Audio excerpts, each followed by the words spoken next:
एक female officer की training किस तरीके से होती है? So there is no difference. आप जो दौड़ लगाओगे 5 किलोमीटर की, मैं वही दौड़ लगाऊंगी, मैं वही यूनिफॉर्म पहनूंगी, but what changes is the What are the actual challenges जो कि women face in the armed forces? थोड़ा डिफिकल्ट होता था for the men to take exact orders from the lady officer, because army life जो screen में दिखाई जाती है और जो रियल लाइफ में, उसमें सबसे बड़ा डिफरेंस क्या है? यूनिफॉर्म पहनने का ढंग, there has to be some reality to it.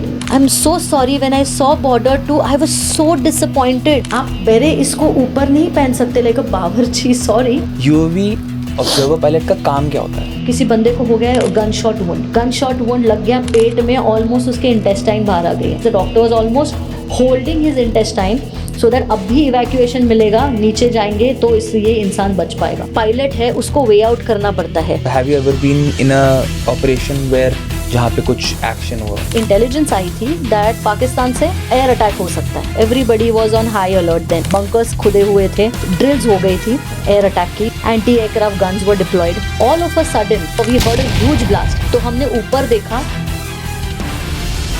क्या एक ऑफिसर के माइंड में डर की जगह है? IMA में लिखा है सर फिलिप चेटवुड का, इट सेज दैट मेरी कंट्री मेरे लिए फर्स्ट है, मेरे ट्रुप्स मेरे लिए सेकंड है, मैं खुद लास्ट हूँ। बट ट्रेनिंग के अंदर क्या सिखाया जाता है? फियर को डोमिनेट करना या फियर को एलिमिनेट करना? फियर को फेस करना, डर का सामना करना पड़ता है, नहीं तो it will haunt you for life. क्या ज़्यादा ज़रूरी है सिलेक्शन प्रोसेस में, माइंडसेट या physical fitness? All they want is an average person with average common sense, जिसमें करेज हो, जिसमें लीडरशिप क्वालिटीज हो। और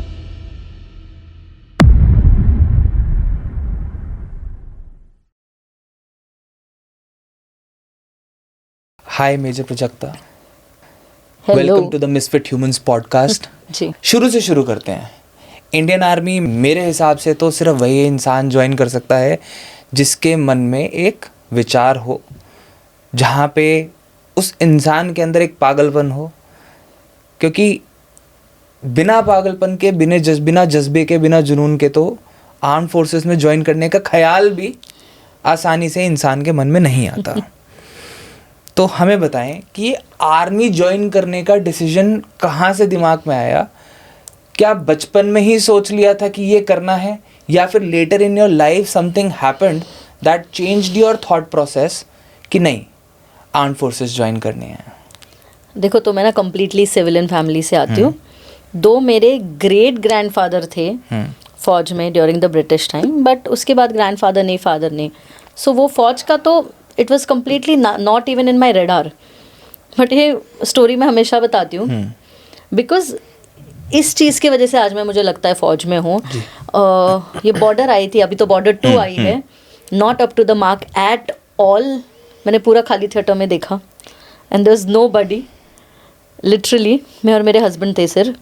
बट जब मैंने बॉर्डर 1 देखी, मेरे फादर मुझे लेके गए थे, 97 की मूवी है, तो मैं 10 साल की हूँ, तब लेके गए थे। और जो पहला सीन है ना, उसमें वो आर्टिलरी का बैरल ऐसे पैन होता है, then it aims and then they write somewhere in Pakistan, ये वो देख के ही मैं इतनी खुश हो गई थी। वो 10 साल का बच्चा था, बहुत खुश हो गई थी। और पहले मेरे दिमाग में एक चीज़ आई, काश मैं लड़का होती। बिकॉज पता नहीं होता ना आपको फौज में लड़कियां हैं नहीं है, ट्रेडिशनली तो यही एक इट्स अ मैंस फील्ड। तब मेरे को दिमाग में आ गया, काश मैं एक लड़का होती तो मैं सनी देओल बनती, एक बच्चे का थॉट। बट मूवी इतनी ब्यूटिफुली बनाई गई है, इतनी क्लोज टू द रियलिटी है, at least for the times of the 90s, that मैंने घर जाके मम्मी पापा को बोला मुझे आर्मी में जाना है, आर्मी मैन बनना है। तो they didn't laugh over it, they did not shun it off like a child's fantasy वगैरह। वो बहुत बड़ी इंपॉर्टेंट चीज़ थी। अगर उस दिन मेरे पेरेंट्स मुझ पर हंसते या फिर ये बोलते दैट ये चीज़ पॉसिबल नहीं है, तो शायद I would have not have dreamed about it. But मेरे पेरेंट्स ने एनकरेज किया, हाँ बेटा आप बन सकते हो। तो उसके पहले तक मुझे एस्ट्रोनॉट बनना था, उसके पहले तक मुझे मॉडल एक्टर बनना था। बट बॉर्डर मूवी से आई मेरी वो फर्स्ट प्रेरणा क्योंकि देखो मैं मुंबई में थी, मुंबई कॉस्मोपॉलिटन सिटी है, 2 वहाँ पे बहुत बड़ी नेवी की एस्टैब्लिशमेंट है, आर्मी की फॉर्मेशंस है, बट उस समय इतनी कोई क्लैरिटी नहीं थी चीज़ों के लिए। बट ये मूवी ने मुझे बहुत क्लैरिटी दी एज अ चाइल्ड। और फिर वो आगे बढ़ता गया। मेरे पेरेंट्स स्पोर्ट्समैन हैं, मेरी मम्मी खुद एनसीसी में थी। तो जब मैं कॉलेज में आई, मुझे इनकरेज किया गया कि आप भी एनसीसी ज्वाइन कर लो। मैंने एयरविंग एनसीसी ज्वाइन की, मैंने माइक्रोलाइट फ्लाइंग और ग्लाइडिंग सीखी वहाँ पे। और जैसे जैसे मैं अलग अलग लोगों से वहाँ मिलती गई, हमारे एडमिनिस्ट्रेटिव ऑफिसर थे then squadron leader Ganesh Sawant ji. He was a man who came in NCC to change a lot of things. पहली बार जब आए, हम सब एरो मॉडलिंग कर रहे थे, वो छोटे छोटे प्लेन्स बनाते हैं हम। तो उस वर्कशॉप में थे, तो सर ने आके सबको पूछा आपको बनना क्या है जी। जब तक मेरे पास आए, my heart was beating very heavy कि एक ऑफिसर पूछ रहे क्या। तो इनिशियली मैंने उनको बोल दिया any officer in arm forces, because आपको आर्मी का दिमाग में है पर आप एक एयरविंग का एनसीसी कर रहे हो। सो आई थॉट क्या सोचेंगे, तो मैंने कहा sir any officer in arm forces. तो मुझे कहते वाई एनी ऑफिसर। मैंने कहा सर कहीं भी जाओ चलेगा। तो बोलता है no, aim shouldn't be like this, you must have a clear cut goal. अगली बार जब मिलोगी I will ask you the same question and then you tell me what you want to do. I was like oh, this is how you should have clarity in life. और तब मैंने सोचा क्या करना है, तो मैंने कहा मैं एयरफोर्स में फाइटर पायलट बनूंगी। देखो मेरी हाइट तो है नहीं, मैं 5 फुट हूँ बेयरली फौज में जाने के लिए, बट एक अलग जज्बा कि मुझे फाइटर पायलट बनना है। और मैंने सर को जाके कहा कि सर मुझे फाइटर पायलट बनना है, though I can not make it. तो कहते वाई। मैंने कहा he knew but he is just testing NCC cadets mind set. मैंने कहा sir my height and all doesn't permit me, but फिर मैं ट्राई करूँगी और नहीं होगा तो मैं एयर ट्रैफिक कंट्रोलर बनूंगी। तब तक रिसर्च कर ली मैंने अपनी। तो कहती है ओके वेरी गुड।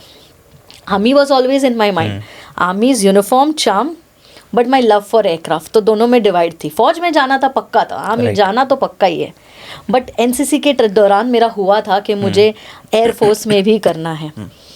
और जैसे ही कॉलेज में थे, मैंने जैसे आपसे बताया मेरा ग्रुप ही था पूरा फ्रेंड्स का, everybody wanted to get into the arm forces. So हर एक का एम वही था। And these were set of people who are extremely intelligent. My husband is a topper of his physics department. My other 2 friends are toppers of computer science department. मैं जो थी आखिरी में 70% वाली, ये लोग 84-85 वाले टॉपर्स है कॉलेज के। तो उन लोगों के साथ रहकर मेरा फोकस क्लियर हुआ कि फौज में जाना सिर्फ नहीं होता, जो आजकल बहुत यंगस्टर्स कहते हैं, आपको उसके लिए पढ़ना पड़ता है। देर इज़ नो पॉइंट कि आप सोचोगे कि मैं पढ़ाई नहीं करूँगी, मैं सीरियस नहीं रहूँगी और फौज में जाओगे, पॉसिबल ही नहीं है। पढ़ाई इज़ इक्वल टू फौज। लोगों का बहुत गलत फहमी है कि आप फौज में जाते हो पढ़ाई नहीं करते। And these people actually put me a part to study well, to pursue studies. कि कॉलेज में मैं अनगाइडेड मिसाइल थी, मैं खुद को बहुत बोलती हूँ। आई कोई फ़नी इंसिडेंट सुनाती हूँ। महाराष्ट्र में ना वो ये देते हैं, one second I am also forgetting the term, MHCET for entrance exam, Maharashtra entrance exam for becoming doctors. तो आप वो 12th के बाद भी दे सकते हो, 13 में दे सकते हो। So in my first year of senior college सब लोग लाइन में खड़े हैं और मैं ऐसे ही एज यूजुअल लेट लतीफ़ जैसे कॉलेज में आ गई। तो सब फ्रेंड्स खड़े थे, मतलब मैंने पूछा क्या कर रहे हो। बोलता ये लाइन है फॉर्म भरने की फॉर MHCET। मुझे फुल फॉर्म भी नहीं पता। मैंने कहा वो क्या होता है। तो बताते अरे कैसी है तू, this is for the entrance test, doctors बनने के लिए, तू नहीं भर रही। मैंने कहा मैं ना फौज में डॉक्टर बनूंगी। मतलब लेम, एक फोकस क्लियर था बट आइडियाज लेम। एंड ऐसे ही मैं सब कुछ उड़ा के निकल गई, ऐसे ही मैं करती थी। But these people actually guided me that focus रहना है स्टडीज़ पे भाई, कुछ भी हो जाए, दुनिया यहाँ की वहाँ हो, सब मटरगस्ती करो, बट फौज में जाना है तो इट इज़ नॉट मतलब ऐसे क्या कहते हैं उसको, ये ऐसी ईजी चीज़ नहीं है जो प्लेटर पे दिया जाएगा। Tom, Dick and Harry can make it because you need to educate yourself in that way, जहाँ पे आप पढ़ाई में भी एक्सेल कर रहे हो, आप स्पोर्ट्स में भी एक्सेल कर रहे हो, बिकॉज आपकी सारी चीज़ों को देखा जाएगा वहाँ पे जाने से पहले, फिजिकल भी होगा। बेसिकली आपके एकेडमिक्स स्ट्रांग होने चाहिए तो ही आप आपकी रिटन टेस्ट क्लियर कर सकते हो, इसलिए एकेडमिक स्ट्रांग होना चाहिए। और आपकी पर्सनालिटी वैसे होनी चाहिए more than sports and all. Sports क्या करता है, आपको ऑफिसर लाइक क्वालिटीज़ जो है 15 ऑफिसर लाइक क्वालिटीज़ वो क्वालिटीज आप में डेवलप करने की हेल्प करता है extra curricular activities.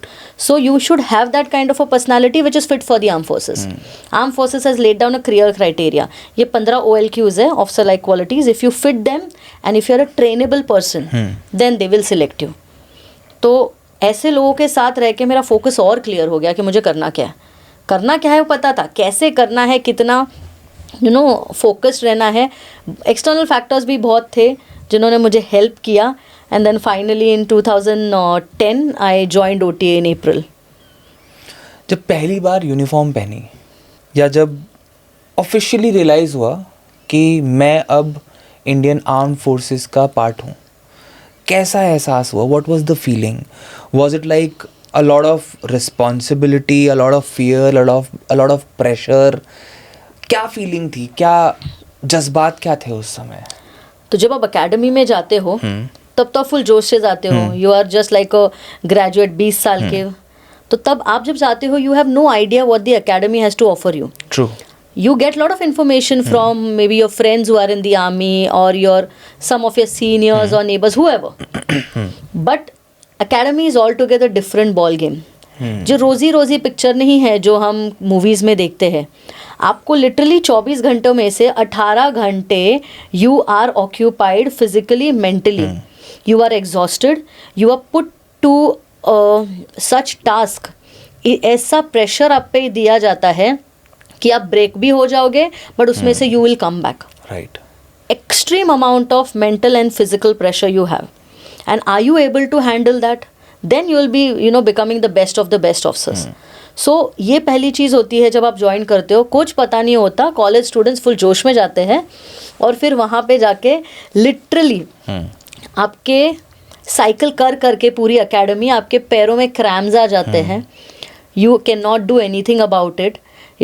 We have to cycle and go to places, and cycling is to be in a squad of 4 or 5. 5 is maximum, वरना पनिशमेंट मिलेगी. तो 4 के स्क्वाड में आपको पकड़ के लोगों को लेके जाना है. और जहाँ पे ऐसे अपहिल भी होता है वहाँ पे आप साइकिल से उतर नहीं सकते. सोचो पैरों में क्रैम्स आ रहे हैं, साइकिल चल ही नहीं रही, अब ऊपर उतर भी नहीं सकते. और बगल में हमारे ड्रिल उस्ताद है, those who teach us drills, the NCOs and the JCOs who are ready over there standing के आप डिसमाउंट करो साइकिल से और आपको पनिशमेंट अवॉर्ड करेंगे. तो सोचो आपका मेंटल प्रेशर क्या होगा कि पैर काम नहीं कर रहे, साइकिल ऊपर नहीं जा रही, उतर नहीं सकते क्योंकि रगड़े का डर है. और ये सब चीज़ें होती है.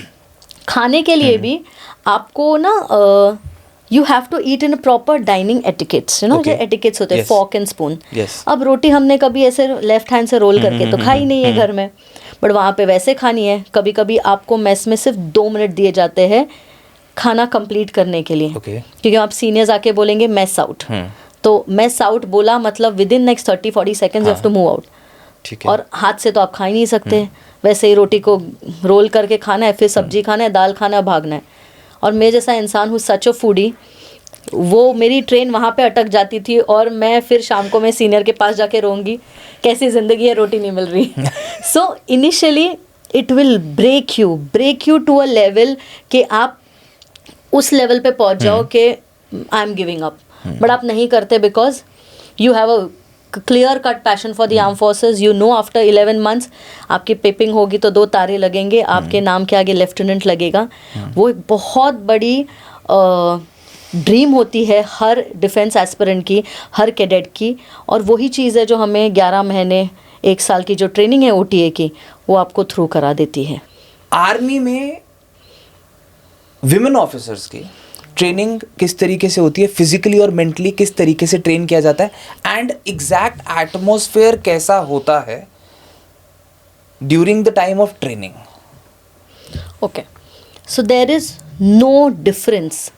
आप जो दौड़ लगाओगे 5 किलोमीटर की, मैं वही दौड़ लगाऊंगी, मैं वही यूनिफॉर्म पहनूंगी, मैं वही पिट्ठू लेके, वही वेपन लेके, इंसास लेके भागूंगी. सेम है, डिस्टेंस भी सेम है. But what changes is the timing. ये लोग ना मतलब जो मैंने भी बहुत सारा सोशल मीडिया पे देखा है, लोग ये चीज़ भूल रहे हैं कि men and women are biologically different, isn't it? लड़कों का हार्ट साइज बड़ा होता है जितना I can recall, lung capacity ज़्यादा होती है. Men are made for a specific work, for a specific task in the nature, so are women.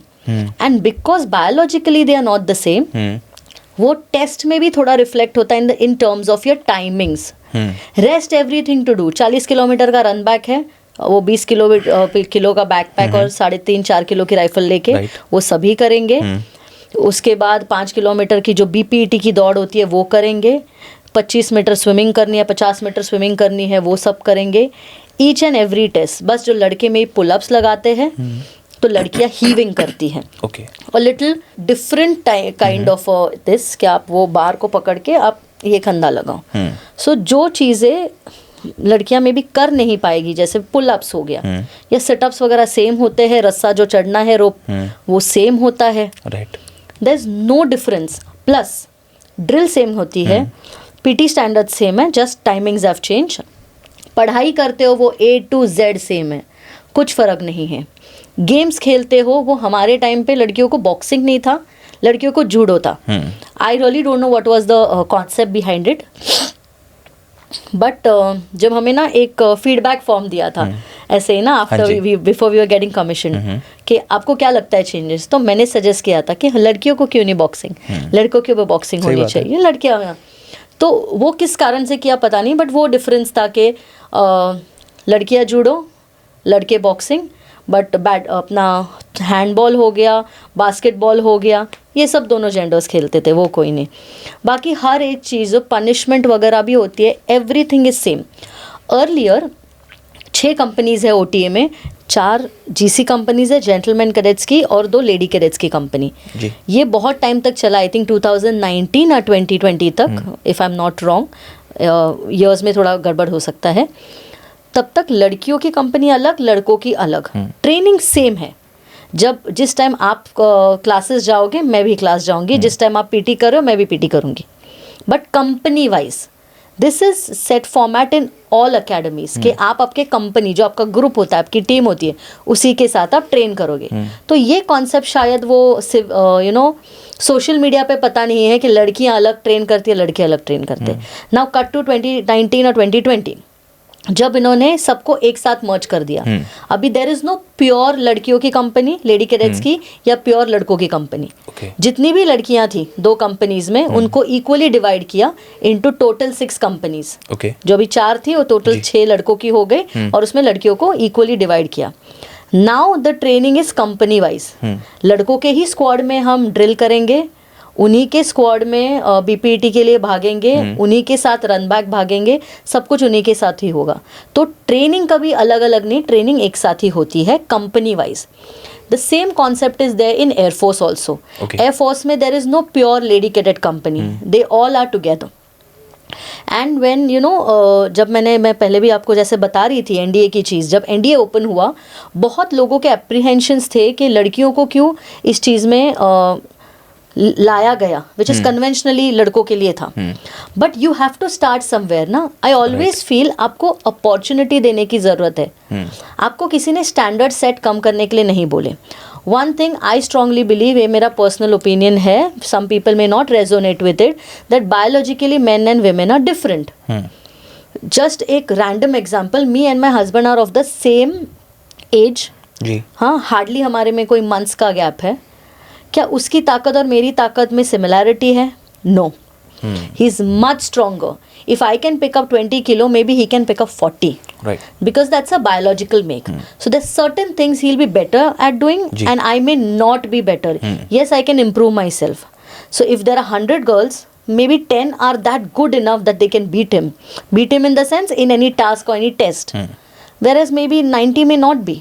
Right. So हमें हमेशा एक एवरेज होता है जिसके ऊपर एक परफॉर्मेंस डिपेंड होती है. So I'll again say it over and over again. Training is same only in certain tests where there are time limitations. If you are running 5 kilometers in 25 minutes, for excellent, a lady cadet will run in 30 minutes excellent. Because of the make of our bodies that we have and the capabilities. अगर ऐसा नहीं होता तो Olympics में भी 100 meters एक साथ भागते. Are they running? They are not. Right. So people must understand that. And when we speak about NDA, कहीं ना कहीं आपको डोर्स ओपन करने थे. यस, आपको उनके स्टैंडर्ड्स सेम रखने पड़ेंगे, ट्रेनिंग स्टैंडर्ड्स, बस टाइम लिमिटेशन में थोड़ा बहुत लेफ्ट राइट होगा. बट 3 साल जो हर एक परेड, हर एक चीज़ जो जेंटलमैन कैडेट कर रहा है वो लेडी कैडेट भी करेगी. Obviously it is the starting, बहुत सारी चीज़ें नहीं होंगी, but there has to be a start somewhere. आपको अपॉर्चुनिटी देनी है, उन लड़कियों पे है वो उस अपॉर्चुनिटी का सोना कैसे बनाए. And they are the people who are setting the bar high, as high as possible. जिन्होंने अगर बार अपना सेट किया, फिर वो अगली जनरेशन ऑफ गर्ल्स जो है उनके लिए वो आसान हो जाता है. मैम, आपकी आर्मी ट्रेनिंग में सबसे टफेस्ट पार्ट क्या था? मतलब what was that one thing जो आपको लगा कि यार यहाँ मैं टूट गई, यहाँ अब नहीं हो रहा, या दिस इज़ समथिंग जो अब नहीं हो सकता? मेरे लिए वो बहुत ही फ़नी चीज़ है. Not boasting about my self, but आप मेरे से 40 किलोमीटर भगाओ, मैं भागूंगी. मेरे लिए सबसे टफ था वो 5 मीटर के बोर्ड से स्विमिंग पूल में कूदना. That was the most toughest for me because somehow I developed a fear. First time जब मैं बोर्ड पे गई मुझे कुछ नहीं लगा, मैं ऐसे ही नीचे देख रही थी. But when I attempted to jump, I couldn't and I was like, I froze there. I said, ma'am हो ही नहीं रहा है, पैर ही नहीं बाहर आ रहा है. I was normal, I was calm. But somebody, maybe they got the instruction, she pushed me from behind. और पुश करने के बाद जो शॉक वाली फीलिंग थी, उससे शायद वो फियर डेवलप हुआ कि उसके बाद मैं जंप नहीं कर पाई. I think it's the same scene from the movie Lakshya where he was asked to jump from the board, right? That's actually 16 meters. That's 16 meters. 16. That's called the commando jump. हाँ. वो करवाते हो तो 16 है. मैं 5 से डर रही थी, मैं 10 से डर रही थी, 16 तो बहुत है. That was the toughest that was there. For me, yes. मैं NCC में थी, जैसे मैंने आपको पहले बताया, तो ड्रिल कभी मेरे लिए डिफ़िकल्ट नहीं रहा, जो मोस्ट स्टूडेंट्स के लिए, कैडेट्स के लिए रहता है, because not everybody comes from an NCC background. मैं खुद थोड़ा स्पोर्ट्स करती थी, थोड़ा प्रिपेयर्ड थी. सो बाकी के टेस्ट में ATP थी, जैसे ऑल टेस्ट पास कहते हैं. मैं स्विमिंग कर लेती थी 25 मीटर, बट मैं जंप नहीं कर पाती थी. तो ये मेरे लिए सबसे बड़ी चीज़ थी, जो 1 सेकेंड की चीज़ है. Jump is hardly a second भी शायद ज़्यादा हो. 5 मीटर इज़ नथिंग. उस चीज़ से मेरे को डर लगता था, और वो मेरी सबसे डिफ़िकल्ट थी. हाँ, उसके आगे की भी बहुत स्टोरी है इधर. How did I overcome my fear of that? If you want I can. That's where we are going. Spoken about it multiple times. तो इतना डर बैठ गया. अभी क्या होता है, एक बार डर बैठ गया तो आपको कोई इमीडिएटली हेल्प करे ना, प्यार से शायद, तब ओवरकम कर पाओ.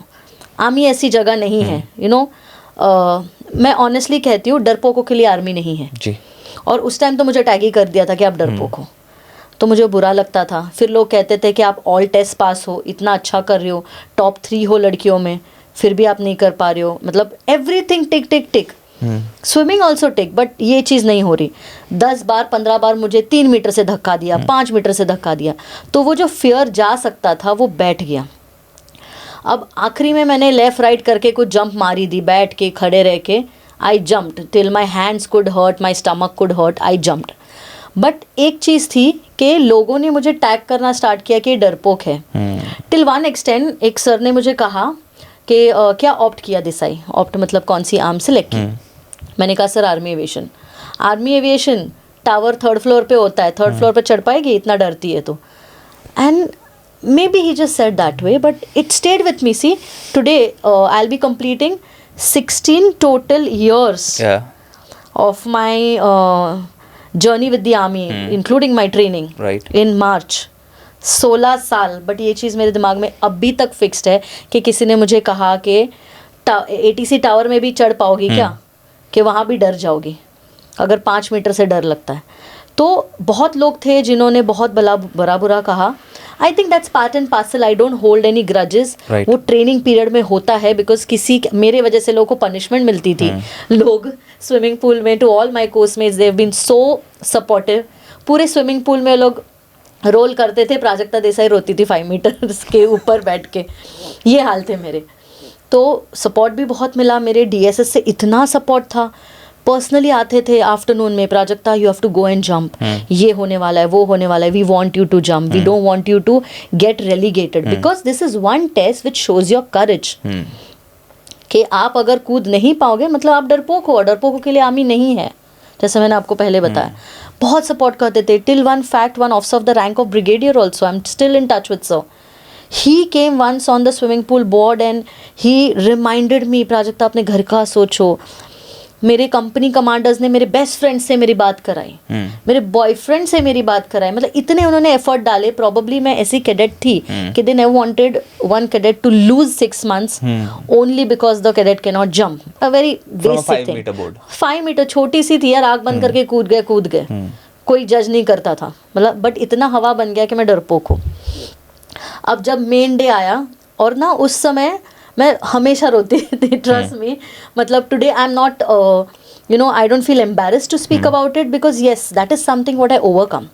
8 years after that incident 2019 I overcame my fear.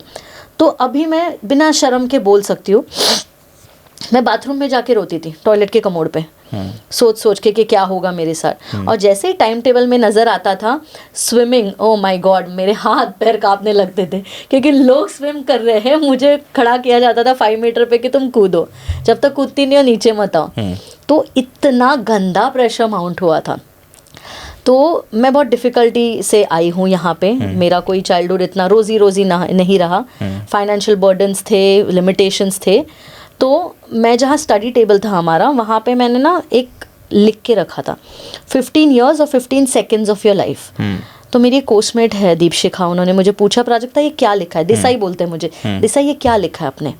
तो मैंने कहा दीपशिखा मैंने ना ज़िंदगी में बहुत सहा, मुझे बहुत टाइम लगा जहाँ मैं आई हूँ, बहुत मेरे स्ट्रगल्स थे, इतने स्ट्रगल्स के मैंने मेरे फादर के साथ रोड पे अगरबत्तियाँ बेची है, लोगों के कपड़े पहने हैं, कभी कभी कुछ चीज़ मतलब मैंने 3-4 साल वेट किया एक आइसक्रीम खाने के लिए बिकॉज नहीं थे पैसे, and I am okay with it. बच्चा होके बुरा लगता था बट शायद वो जिम्मेदारी ज़्यादा इंपॉर्टेंट थी कि पेरेंट्स को ट्रबल नहीं करना चाहिए। सो इज टेलिंग हर के मुझे पूरा नैरेटिव चेंज करना था मेरी फैमिली के लिए, और इसलिए मैंने इतना ज़ोर न करके, जैसे मैंने आपको बोला कि मैं क्रेज़ी थी इस चीज़ के लिए, फ़ौज में आई हूँ। मैंने कहा 15 सेकंड के लिए मैं इसको ख़राब कर रही हूँ, क्या करना है 1 सेकंड की जंप और 25 मीटर स्विम करना है, 15 सेकंड। तो मैंने कहा मेरे को खुद को रिमाइंड करना है 15 seconds और 15 years ऑफ योर लाइफ। तो she just comforted me like this and she went. दूसरे दिन वही पीरियड था, लास्ट टेस्ट थी, सब कूद गए, मैं लास्ट। मैं बैठ के दोबारा रो वहाँ पे, फिर नीचे से मेरे जो कोर्समेट से देसाई जंप, पूरा एवरीबडी वाज हेल्पिंग। मुझे कुछ नहीं समझ आया, कुछ रजिस्टर नहीं हुआ था, पर दीपशिखा की आवाज़ मेरे को सुनाई दी जी। वो चिल्लाई देसाई 15 years और 15 seconds of your life, decide now.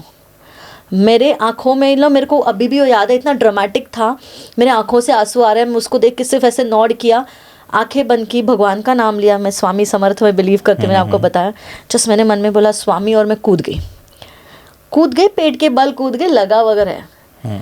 मुझे उस दिन अचीवमेंट की फीलिंग नहीं आई, बट जो मेरे कोर्समेट्स ने एंजॉय किया है ना, चिल्ली पूरे स्विमिंग पूल में, ये वो ऑफिसर्स भी सोच रहे थे इनको भी पनिशमेंट देंगे, इतना इन्होंने मेला करके रखा है। सब हो गया, test are done, everything is done, we pass out and all. But what stays with people is not the good deeds that you've done or not your achievements. What stays is what you did wrong. And I had people every time remembering me, including my juniors. You ask any junior of mine, they will know me why, अरे ma'am आप 5 metre नहीं कूदते थे। So it was like एक दाग। और ये मेरे एक ma'am is colonel Anila Khatri, उनके आपने फ़ोटोज़ वगैरह देखी होगी इंस्टाग्राम पे, मरून बेरे एडी ऑफिसर, मैम वॉज DS। उन्होंने एक टाइम पे मुझे पकड़ के यूनिफॉर्म से कूदी है वो पूल में, just to make me jump. मतलब इतनी इन लोगों की डेडिकेशन थी मेरे लिए। और उन्होंने मेरे को एक बात बताई, बोलते देसाई लोग ना कभी अच्छा नहीं याद रखते, लोग ऐसे याद रखेंगे कि देसाई डरपोक थी, सोच ले। So all ways and means to make me jump. तो वो चीज़ रही। फिर एक बार वेरी फनी इंसिडेंट, मैंने किसी को बताया नहीं है। One of a colleague of my husband, मतलब हिज कोर्समेट, फेसबुक पे उन्होंने 5 मीटर जंप पिक्चर डाला वो स्विमिंग पूल का, and he tagged me, Desai do you remember? That again hurted me so much. Might have done it in fun. Right. Today I say it's fun. But it had a very big scar on me. True. तो ये 3-4 incident मेरे दिमाग में थे and that could never go. It took a long time to have that courage कि मुझे fear निकालना है. I signed up for learning skydiving in Indian army. Wow. And हाँ, इंडियन आर्मी में. सो फॉर्म वॉर्म गया, ठीक था. और तभी हमारे पास वो फॉर्म वॉर्म गया था, पर उसके पहले आर्मी एडवेंचर की टीम आई थी. मैं जब पंजाब में पोस्टेड थी, तो उनके साथ एक सर थे, lieutenant colonel Dhadwal. He is a sky diver, maximum number of dives in Indian army. He is even the instructor of colonel Anila Khatri. तो सर से मेरी बात होती थी बिकॉज हमारी एयरफील्ड यूज़ करते थे.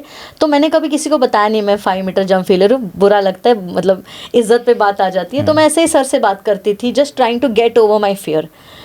तो मैंने कहा सर मैंने ना अप्लाई कर दिया है ऐसे. तो कहते वेरी गुड. बोलते हैं मैं ही हूँ, मैं आपका नंबर आगे लगा दूंगा. मैंने कहा सर. बोलते हैं हाँ it's me only, don't worry. मुझे तब तक पता नहीं था. मैंने कहा ओके सर, नो प्रॉब्लम. तो बोलते हैं I know Prajakta, what are your fears? So I was taken aback. I was like, मैंने तो किसी को नहीं बताया. Right. He's like अनीला, मतलब she is my मतलब I have trained her. I said, oh, तो sir, no. I said, sir, then you know my history. He said, yes, but I'll give you a chance. Okay, sir. तो उन्होंने chance वांस दिया. Sorry if it's taking too long, but I really want to share this. No, please. हाँ. Then he gave me an opportunity. Basic skydiving course जो था वो start हुआ पंतनगर में. बट फूटी किस्मत हमारी कि कुछ क्लियरेंसेस नहीं आए, so we couldn't jump. But वहाँ पे हमें उन्होंने एक प्लेटफॉर्म से, जैसे कोई पोस्ट होती है, मतलब फर्स्ट फ्लोर के हाइट से, फर्स्ट फ्लोर से भी नीचे जो हाइट से कूदने लेके बुला गया हे स्टैक पे. तक मैं झिकझिकाई. फिर सर मेरे को देख रहे और उनकी आंखों में मैंने जो देखा ना, पता नहीं क्या हुआ. मेरे को ऐसे लगा कि sir is like I am regretting why I gave you. मुझे लगा, I looked at him and I jumped. तो उस डिनर में I was very, in the evening dinner में आई वॉज वेरी अपसेट. तो सर कहते क्या हुआ? मैंने कहा सर आज भी आया, मैंने नहीं किया ना आपके, I mean I failed you. He is like no Prajakta, you will not fail me. ये सब हुआ, सब कुछ डन, पर हमारा कोर्स कुछ हुआ नहीं. वो हमारी फूटी किस्मत, कोर्स हुआ नहीं. Then I decided to learn skydiving in New Zealand in 2019. All the way with my husband we flew to New Zealand, पूरा पैसा खर्च करके that we learn skydive. तो जब वहाँ पे गई, first day हुआ, we learned everything and all. Second day I was first person to jump and go into the aircraft. वहाँ पे they are very clear. It's an adventure sport. Extreme sports है ये. They brief you. If you show any kind of reluctance, we get you back in the aircraft. We don't let you jump. Okay. मतलब हम आपको force नहीं करेंगे. तो I told him one thing, I will not come back. Either I jump out, I don't come back at all. मतलब ये concept I think हम Indians को समझ आएगा, उनको नहीं आएगा. तो ही इज़ लाइक ओके गुड. जब मैं जहाज़ में बैठी, मैंने पूरी चिट्ठी में लिख के रखा था कि आज तक मेरे को कितनी ह्यूमिलिएशन दी दुनिया ने, पूरी दुनिया ने. Not only this jump, it's very tiny. जो भी मैं ज़िंदगी में बचपन से देखा, जब पैसे नहीं थे, till the time I could not make it into the army, पूरे पेपर पे लिखे थे, मैं पढ़ रही थी. तो वो भी फिरंग था, वो भी सोच रहा था ये कर क्या रही है. पॉकेट से निकाला, पढ़ा, जब तक मैं एयरक्राफ्ट वेंट टू 13,000. और जैसे ही 13,000 पे गया, पॉकेट के अंदर डाल दी. जैसे ही open the door, the gush of air was so scary. पहला दिमाग में आया, तू पागल है क्या कर रही है? जहाज से कौन कूदता है? 5 मीटर कूदना था, ये जहाज से कौन कूदता है? बट फिर like no, I am not going to look back now. भाई इतना आई हूँ, पैसे तो गए ही गए, इज्जत की बात है अभी खुद के लिए. I crawled out of the aircraft. You have to stand outside. ये ऐसे नहीं आप डायरेक्ट जंप कर सकते हो जो लोगों के साथ बैठ के करते हो. You have to dive on your own. तो मैंने एयरक्राफ्ट के बाहर खड़ी रही. I saw the propeller. धरती बहुत नीचे दिख रही है, extremely scary. But I just looked in the front, right और लेफ्ट. मैंने इंस्ट्रक्टर को चेक्स दिए and I just took my भगवान का नाम स्वामी, और मैं कूद गई. और जब मैं कूदी ना, आई विल टेल यू ध्रुव, वो मेरे लाइफ का सबसे बड़ा डे और सबसे बड़ी अचीवमेंट थी. क्योंकि पूरे मेरे 52 सेकेंड्स के डाइव में मैंने ये नहीं सोचा मेरे इंस्ट्रक्टर मेरे को क्या चेंजेस बोल रहे हैं मेरे बॉडी पोजिशंस में. मैंने ये ही खुद को बोला, तुम कायर नहीं हो, तुम डरपोक नहीं हो. जो भी दुनिया बोली थी, बोलने दो. You have proved it to yourself that तुम डरपोक नहीं हो.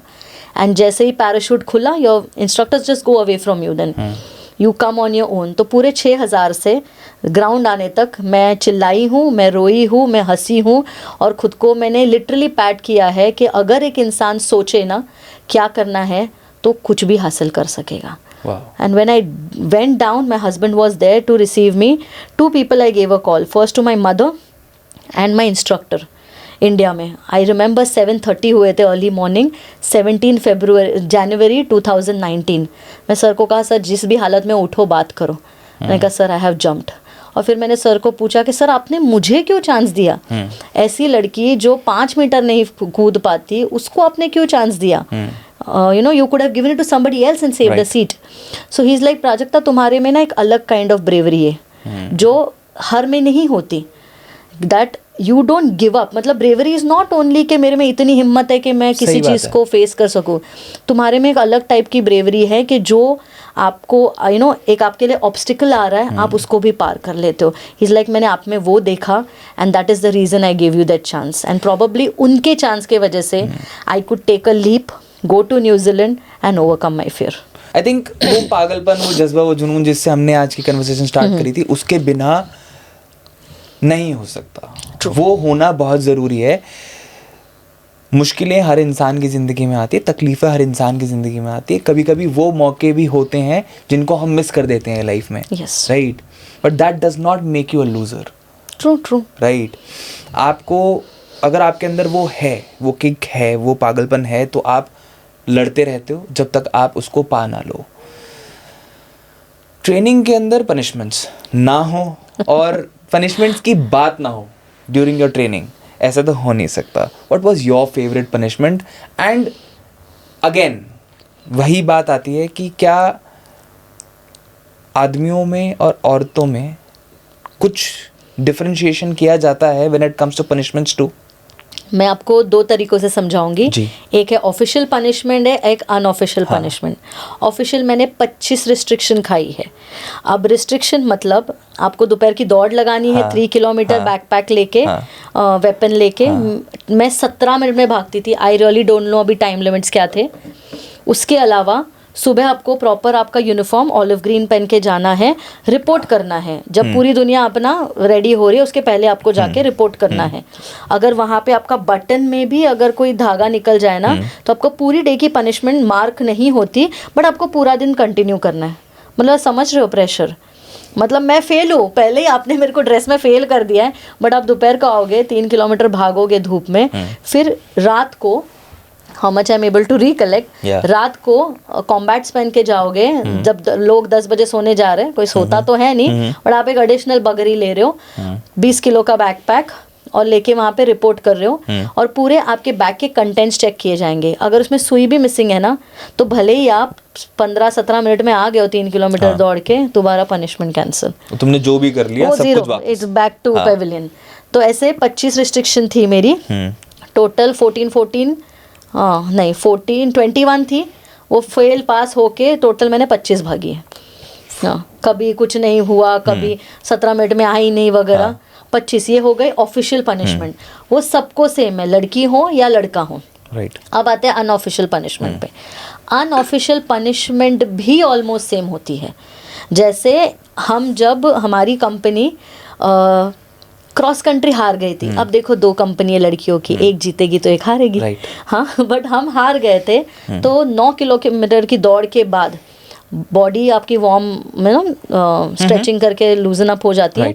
उसके बाद जो हमारी पनिशमेंट चली है ग्राउंड से लेके कंपनी तक, फिर दोपहर को खाना खाने तक हमारे punishment rolling, front rolling, crab walk, pushups, pullups, सब कुछ वो ख़त्म हो गया। खाना खा के आए, फिर पनिशमेंट शाम को चालू हो गई, जहाँ पे हमने कॉम्बैट्स पहने, हमने साइकिल्स कंधे पे लेके उठाई है, फिर हमने कैमल कैरी किया हमारे कोर्समेट्स को, भागे हैं।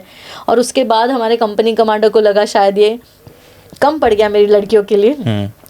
पूरी एकेडमी हमने रोलिंग की है, इतनी रोलिंग की है कि हमारी पीठ छिल गई थी। और उसके 1 हफ्ते बाद एक भी जोजिला की लेडी कैडेट चेयर पे सही बैठ नहीं पा रही थी, हम ऐसे टेढ़े बैठते थे।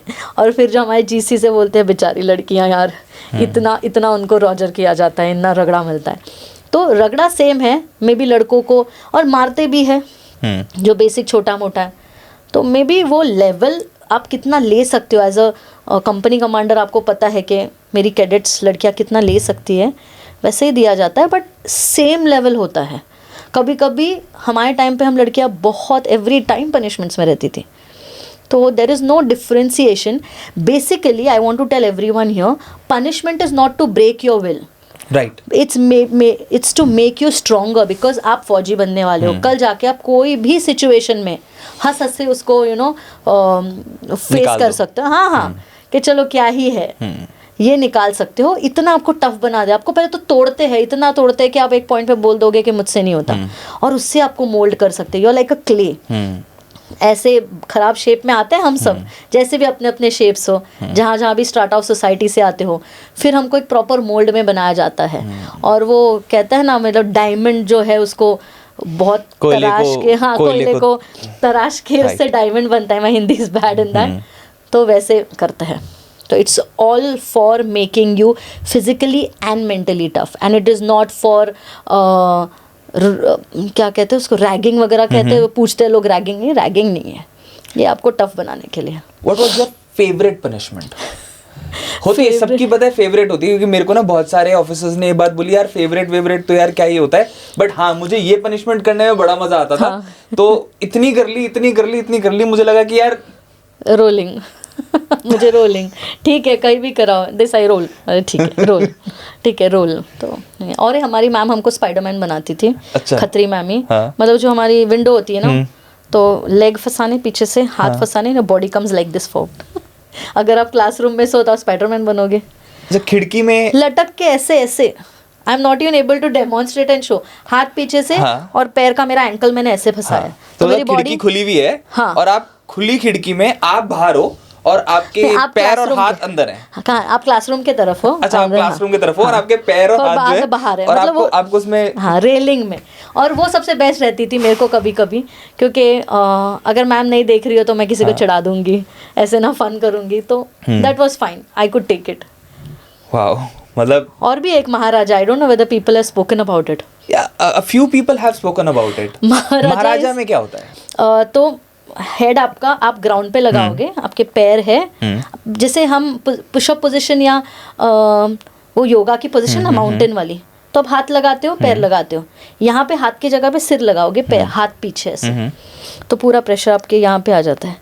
एक बार हमें इतना दिया गया था, थोड़े टाइम पे मुझे लगा कि मेरा स्कल अंदर चला गया। नहीं, ऑब्वियसली नहीं चला गया, but I you in the 20s, और उनको लगता है यार मेरा सर अंदर चला गया, इतना कर लिया मैंने Maharaja. But what are the actual challenges जो कि women face in the arm forces? आपने ट्रेनिंग कंप्लीट करी, ट्रेनिंग कंप्लीट करने के बाद आप कमीशन हो गए। कमीशन होने के बाद हमने एक मूवी देखी गुंजन सक्सेना, राइट, जहाँ पे दिखाया गया कि women face a lot of problems once they start serving, once they are commissioned। आपके साथ कुछ ऐसे इंसिडेंसेस हुए, या आपने कुछ ऐसा फेस किया जो कि आपको लगता है कि these are the challenges that women face when they are commissioned or in the Indian Armed Forces? तो ये भी आपको मैं 2 हिस्सों में बता हाँ, दूंगी, because you mentioned about the movie Gunjan Saxena. First thing first, जो चैलेंजेस की बात कर रहे हो, अब 1992 से लेडी ऑफिसर्स है, जो चैलेंजेस या जो लिमिटेशंस पहले थी वो आज नहीं रही जी। आज आपने देखा होगा कि girls are as close to the border with the artillery, right. सिर्फ इन्फेंट्री, आर्मर्ड और मैकेनाइज्ड, यहाँ पे लड़कियां नहीं गई है। मैं लड़कियां बोल रही हूँ, I am talking about women, hope people understand that, lady cadets. तो 3 आर्म्स में गई नहीं है, उसके अलावा सभी आर्म्स में लड़कियां हैं। तो पहले कैसे होता था, जैसे हमारी सोसाइटी भी आपको पता है, it was not very conventional कि लड़कियां पहले जवान ग्रेड में नहीं थी, सिर्फ ऑफिसर ग्रेड में थी। जवान ग्रेड में तो अभी आने लगी है with Agniveer, that has come, and before that they started in CMP, corps of military police, right. Earlier it was a women commanding the men. तो initially what used to happen is, it may be difficult for, this is my experience, I'm talking from my experience totally, थोड़ा difficult होता था for the men, for the NCOs, JCOs or jawans to take exact orders from the lady officer। कभी कभी ऐसे लगता था मेरे को that they may not be that comfortable taking orders because they have not seen women in that position then। But slowly and steadily जैसे लड़कियों का नंबर बढ़ने लगा, when there's so many of them, it is very easy. One thing I like about our jawans and JCOs is that आपको ना वहाँ पे जाके चीखने चिल्लाने की ज़रूरत नहीं, मैं ऑफिसर हूँ मुझे इज्जत दे दो। अगर ऑफिसर को अपना काम आता है, मैडम अपना काम जानती है, मैडम फिजिकली फिट है या साहब फिजिकली फिट है, साहब अपना काम जानता है, they will automatically respect you.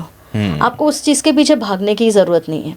Initially थोड़ा था कि एकदम अर्ली टाइम्स में तब थोड़ा डिफिकल्ट रहता था, but I don't think today it is, and they are the first people who are immediately accepting of you. I remember first time when I went in Army Aviation, I am this little tiny girl, thin then, and I had 13 Jawans with me in ATC, all 6 feet tall, all from the armored corps, जिन्होंने लड़कियां पगे देखी नहीं।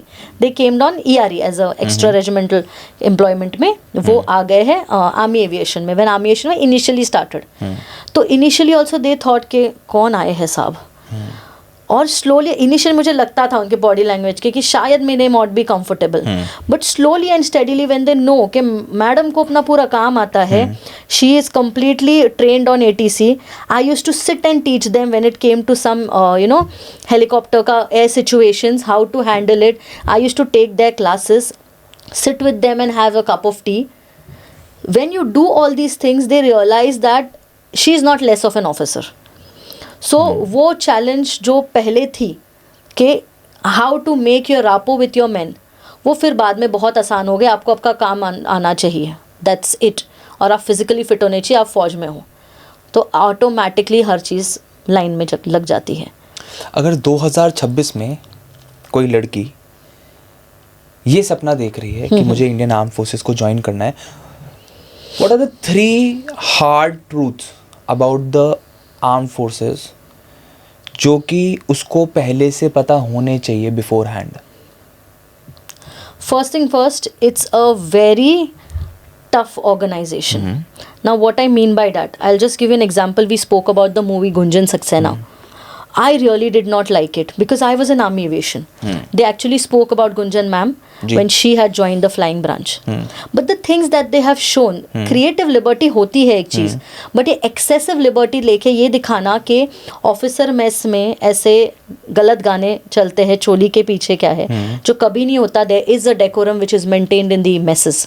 Second, when she's asked why उसकी I think sorties नहीं लग रही है, when she asked her instructor, तो वो उसको पंजा लड़ाने बोलते हैं ऑफिसर से।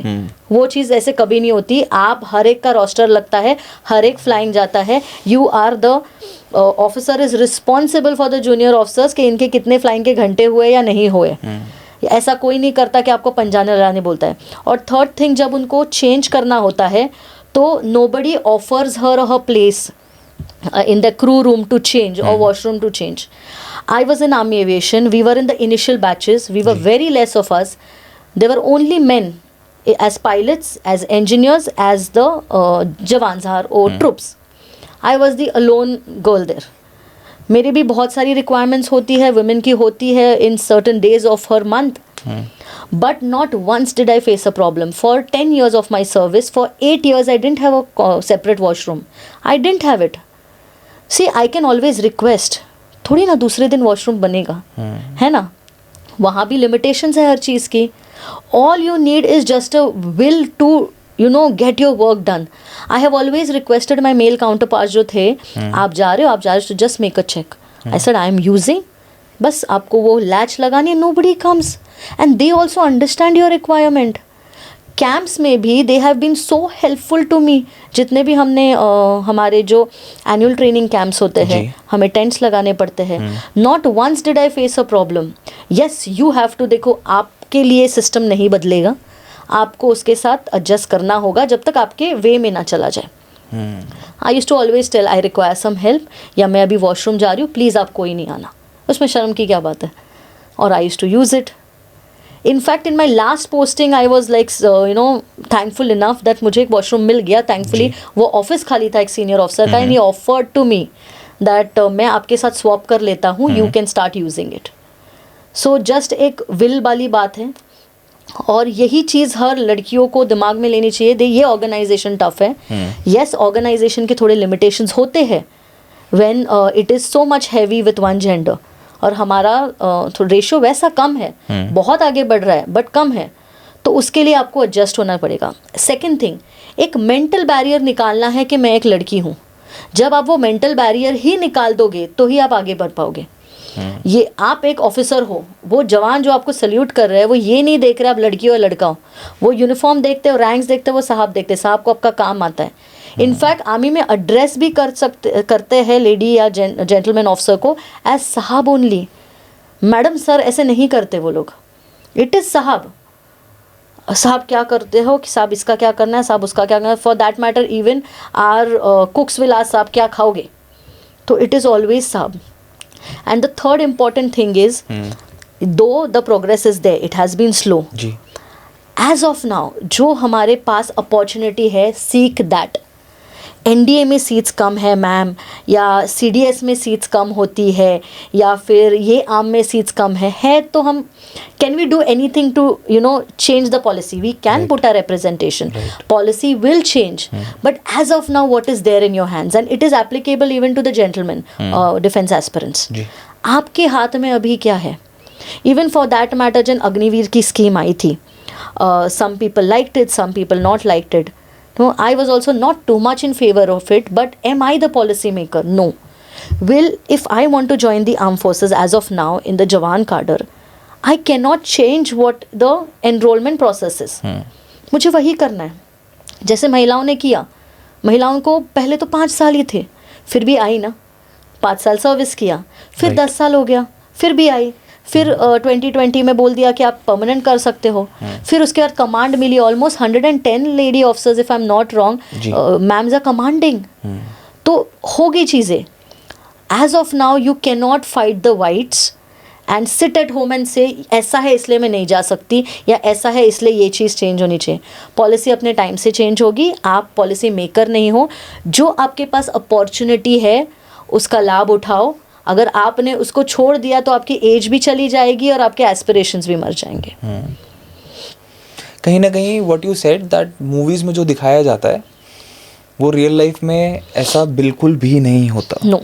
आपके हिसाब से आर्मी लाइफ जो स्क्रीन में दिखाई जाती है और जो रियल लाइफ में, उसमें सबसे बड़ा डिफरेंस क्या है? मतलब what is the biggest disappointment that you have felt when you have scene movies like Uri, movies like Border 2, movies like Dhurandhar, movies like Lakshya, है ना, and गुंजन सक्सेना, क्योंकि वहाँ पे तो बहुत सारी चीज़ों को बहुत अलग अलग तरीके से दिखाया गया, the way they talk, the way they behave, the way they discuss things, actual में क्या होता है, and what was the biggest disappointment that you have felt when you watched these movies? Two things. Number one is when they show that they are firing. अब हर weapon की capacity होती है, अगर इसमें 20 राउंड जाएंगे तो 20 ही राउंड जाएंगे। When you see people keep firing, normal में ऐसा नहीं होता। जब हम भी फायरिंग करते हैं उसमें रोक आएगी, राउंड अटकेगा, आपको कभी कभी अपने हाथों से वो राउंड निकालना पड़ता है, दोबारा लोड करके फायर करना होता है। सो ये है उसकी लिमिटेशंस, मतलब ये प्रैक्टिकल प्रॉब्लम्स है जो आते हैं। बट मूवी में दिखाया जाता है that the hero will not die and continuously he'll go firing and the rounds are also not getting over. So that's the biggest disappointment. आपको दिखाना पड़ेगा, देखो आप heroism दिखाते हो, that's good, but there has to be some reality to it. Round फंसना चाहिए ना कभी कभार, तो इतना फायर करने के बाद वेपन भी गर्म होता है, हाँ, you can't even sometime hold it in your hands. तो वो सब तो चीज़ें दिखाते नहीं है, वो एक है। फिर यूनिफॉर्म पहनने का ढंग, I am so sorry when I saw Border 2 I was so disappointed. That movie inspired me to come in army and Border 2 was such a big disappointment. The way of wearing a beret, आप beret इसको ऊपर नहीं पहन सकते like a बावर्ची, sorry, it has to be at a specific alignment. आपका insignia आपके आँखों पे होना चाहिए। आपकी यूनिफॉर्म आप पहनते हो, जो आपका लेनियार्ड होता है वो अंदर ऐसे पिन होता है कि you just see the tip of it under your pocket. जब आप बटन्स पहनते हो, 3 buttons in a line, then your belt, वहाँ पे आपका इंसिग्निया होगा, फिर आपका जिप, ऐसे चीज़ें लाइन में आती है, इतना प्रिसिशन से यूनिफॉर्म पहना जाता है, यूनिफॉर्म की रिस्पेक्ट होती है. But again I don't know, it is lack of clearances from the side of the movie makers और lack of research that they show this. And the third thing again of Gunjan Saxena is showing that women were tortured. I felt anybody would see, अपने बच्चे को नहीं भेजते, वो कहते बच्चे का तो टॉर्चर हो रहा है, फ्लाइंग नहीं देंगे. यस, एक चीज़ सही दिखाई थी. I don't care, as a I am your instructor. If you are supposed to skids up, मतलब आपके जहाज अप होने का टाइम अगर है 0800 hours and तब आप तक मतलब आप नहीं वो कर पाए, then it is not my business. You are supposed to take off at that specific time given. उसके पहले आपके ज़िंदगी में कुछ भी हो, I will not bother. So these are the strict rules. That's very true. आप लेट आओ, आप नहीं फ्लाई करोगे, आपका रोस्टर से फुल डे आउट, आप कुछ और काम करोगे ग्राउंड का, वो सब ट्रू है. बट इतना डिमीन को ही नहीं करता. येस, इनिशियली जब लड़कियाँ आई होंगी उनको भी अनकंफर्टेबल हुआ होगा, टाइम लगता है, but at the end of the day everybody makes you feel home. I will say this Dhruv, जब भी मैं जहाँ भी पोस्टेड हूँ, ऐसे ही मैं हर जगह पे अकेली लड़की थी, तो फ्रेंड सर्कल थोड़ा कम था, मेल ऑफिसर्स के साथ जाती थी बाहर, बट एक जो लड़कियों का जो फ्रेंड सर्कल होता है वो नहीं था. तो जहाँ जहाँ मेरी फ्रेंड्स पोस्टेड थी अलग कैंट्स में, मैं वहाँ जाती थी. एंड हर बार जब मैं रात को अकेली वापस आती थी, मुझे पूरे रास्ते डर लगता था. But in case I spot any cantonment near by, मेरी छाती चौड़ी हो जाती थी और मेरा डर निकल जाता था, क्योंकि मुझे पता है यहाँ पे कुछ हो गया, मैं सिर्फ एक आवाज़ लगाऊंगी, वो संतरी जो वहाँ पे बंदा ड्यूटी पे खड़ा है वो आके मेरी हेल्प करेगा. So Indian army is actually a home. It is a safe haven for us and for me it's my home. So it has been the safest place for me. Yes, there are bad apples in our organization. हर होते हैं, but that does not define the army. True. It is an organization which has given me my identity today. Why I am sitting here speaking on such platforms, spoken on other platforms. It's only because of the way Indian Army has made me, and I am privileged enough कि उन्होंने मुझे ये क्या एक पेडिस्ट्रल दिया है life में कि मैं कुछ बन सकूँ लाइफ में और कुछ बोल सकूँ. बट देखो, आर्मी मूवीज़ के साथ बहुत सारे इमोशंस क्रिएट होते हैं. They create a lot of emotions, and वो इमोशंस जब लोग वो मूवीज़ देखते हैं तो उनके अंदर देश प्रेम की भावना और ज़्यादा जागती है, राइट? अगर आपको फिर भी एक चॉइस लेना हो, पिक करना हो कि यार ये मूवी जो है वो एक्चुअली क्लोजेस्ट थी टू रियलिटी, वो कौन सी मूवी होगी? लक्ष्य, जिसमें उन्होंने ट्रेनिंग दिखाई है. वो यस थोड़ा सा अनरियलिस्टिक दिखाया है कि आप ऐसे वॉल कूद के जाके निकल सकते हो और आप आओगे तो ऑब्वियसली आपको पनिशमेंट मिलेगी. But it was as close to reality as possible. Even Uri was a very good make, but Lakshya has actually changed people's mindset also कि फौज इतनी सिंपल नहीं है. हाउ शी सेज ना कि तुम्हारी लाइफ में क्या लक्ष्य है, एंड एक्चुअली वो जाके कमीशन होके अपना लक्ष्य प्राप्त करता है. तो that movie was the closest, and it is inspired, I would say, thousands of students to come in to the arm forces. And people you ask, ये मिलेनियल्स जितने भी हैं, Lakshya is one of them. चलो Border की बात की जब मैं बहुत ही छोटी थी, बट लक्ष्य का जो गाना आता है, दैट विक्ट्री वाला इंस्ट्रूमेंटल है, still it gives goosebumps to everyone. So I think for me it is Lakshya, but yes, Uri was also fantastically made. Let's go back a little bit. OTA से निकलने के बाद फर्स्ट पोस्टिंग कहाँ हुई थी? मेरी पोस्टिंग, तो I am commissioned into army aviation, but मेरी 1 साल की अटैचमेंट थी आर्मी एयर डिफेंस के साथ. Okay. तो मैं जोधपुर में मेरी फर्स्ट पोस्टिंग हुई, जहाँ पे मैंने गन्स, जो बड़ी आर्टिलरी जैसी गन्स होती है, वैसी एंटी एयरक्राफ्ट गन्स होती है, एडी के पास, उनके बारे में सीखा, रडार्स के बारे में सीखा, मिसाइल्स के बारे में सीखा. वो पूरा 6 मंथ्स का कोर्स किया, 6 मंथ्स की नौकरी की, और फिर उसके बाद after 1 year I was posted to Siliguri. Sevoke road is the cantt, Siliguri NJP के नज़दीक. वहाँ पे मेरी फर्स्ट एविएशन पोस्टिंग हुई. वैसे तो second, but first aviation posting मेरी वहाँ हुई, 659 आर्मी एविएशन. और जब मैंने उनकी हिस्ट्री पढ़ी थी, जब स्टार्टिंग में गई थी, तो जब इंडिया पाकिस्तान का जो पार्टीशन हुआ ना, जी, तो 2 659 बनी, एक इंडिया में गई और एक पाकिस्तान में गई। ठीक है। तो then I had read about it. तो it's a first aviation unit, और मेरी पोस्टिंग सेवक रोड में हुई थी। So you were the first, one of the first UAV observer pilots Yes. in India. Yes, I was in the initial batches of air traffic controller, and then in 2019 I went for a course when UAVs came to Army Aviation. So I was the first woman officer being a UAV observer pilot of Indian Army. UAV observer pilot का काम exactly होता क्या है, क्योंकि ये term बहुत सारे लोगों के लिए थोड़ा सा नया है। लोगों ने ड्रोन्स के बारे में तो सुना है, बट अभी भी बहुत सारे लोगों ने UAVs के बारे में नहीं सुना है। So UAVs are unmanned aerial vehicles.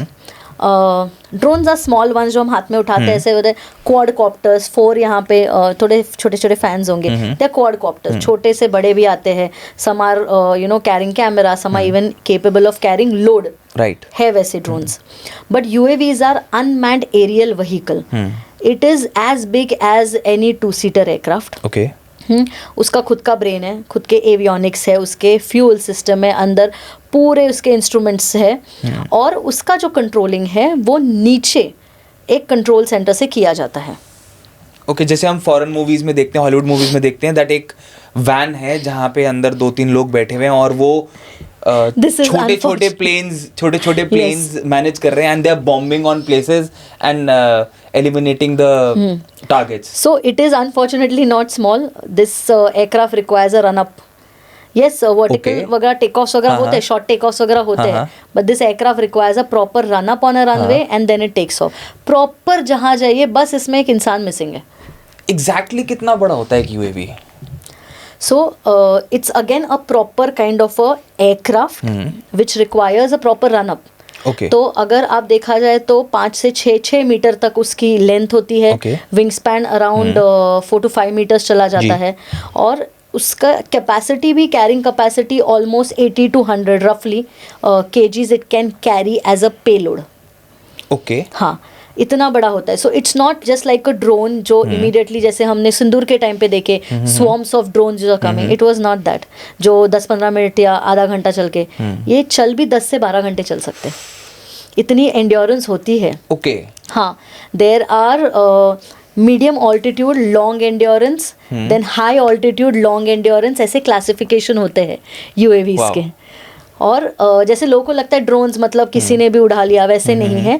UAV के लिए प्रॉपर 3 पायलट्स लगते हैं, but certain UAVs do not require an external pilot. So external pilot will be manually seeing it, take off run लेगा, वो टेक ऑफ करेगा, circuit से अपने बाहर जाएगा, और फिर उसका हैंड ओवर होगा इंटरनल पायलट जो अंदर बैठे हैं। So unfortunately it's not a van, it's a proper like a container, AGCS कहते हैं उसको, प्रॉपर कंटेनर होता है। सो चिली पूरा time AC, and that again gives you a lot of headache. Personally I used to get migraine doing that.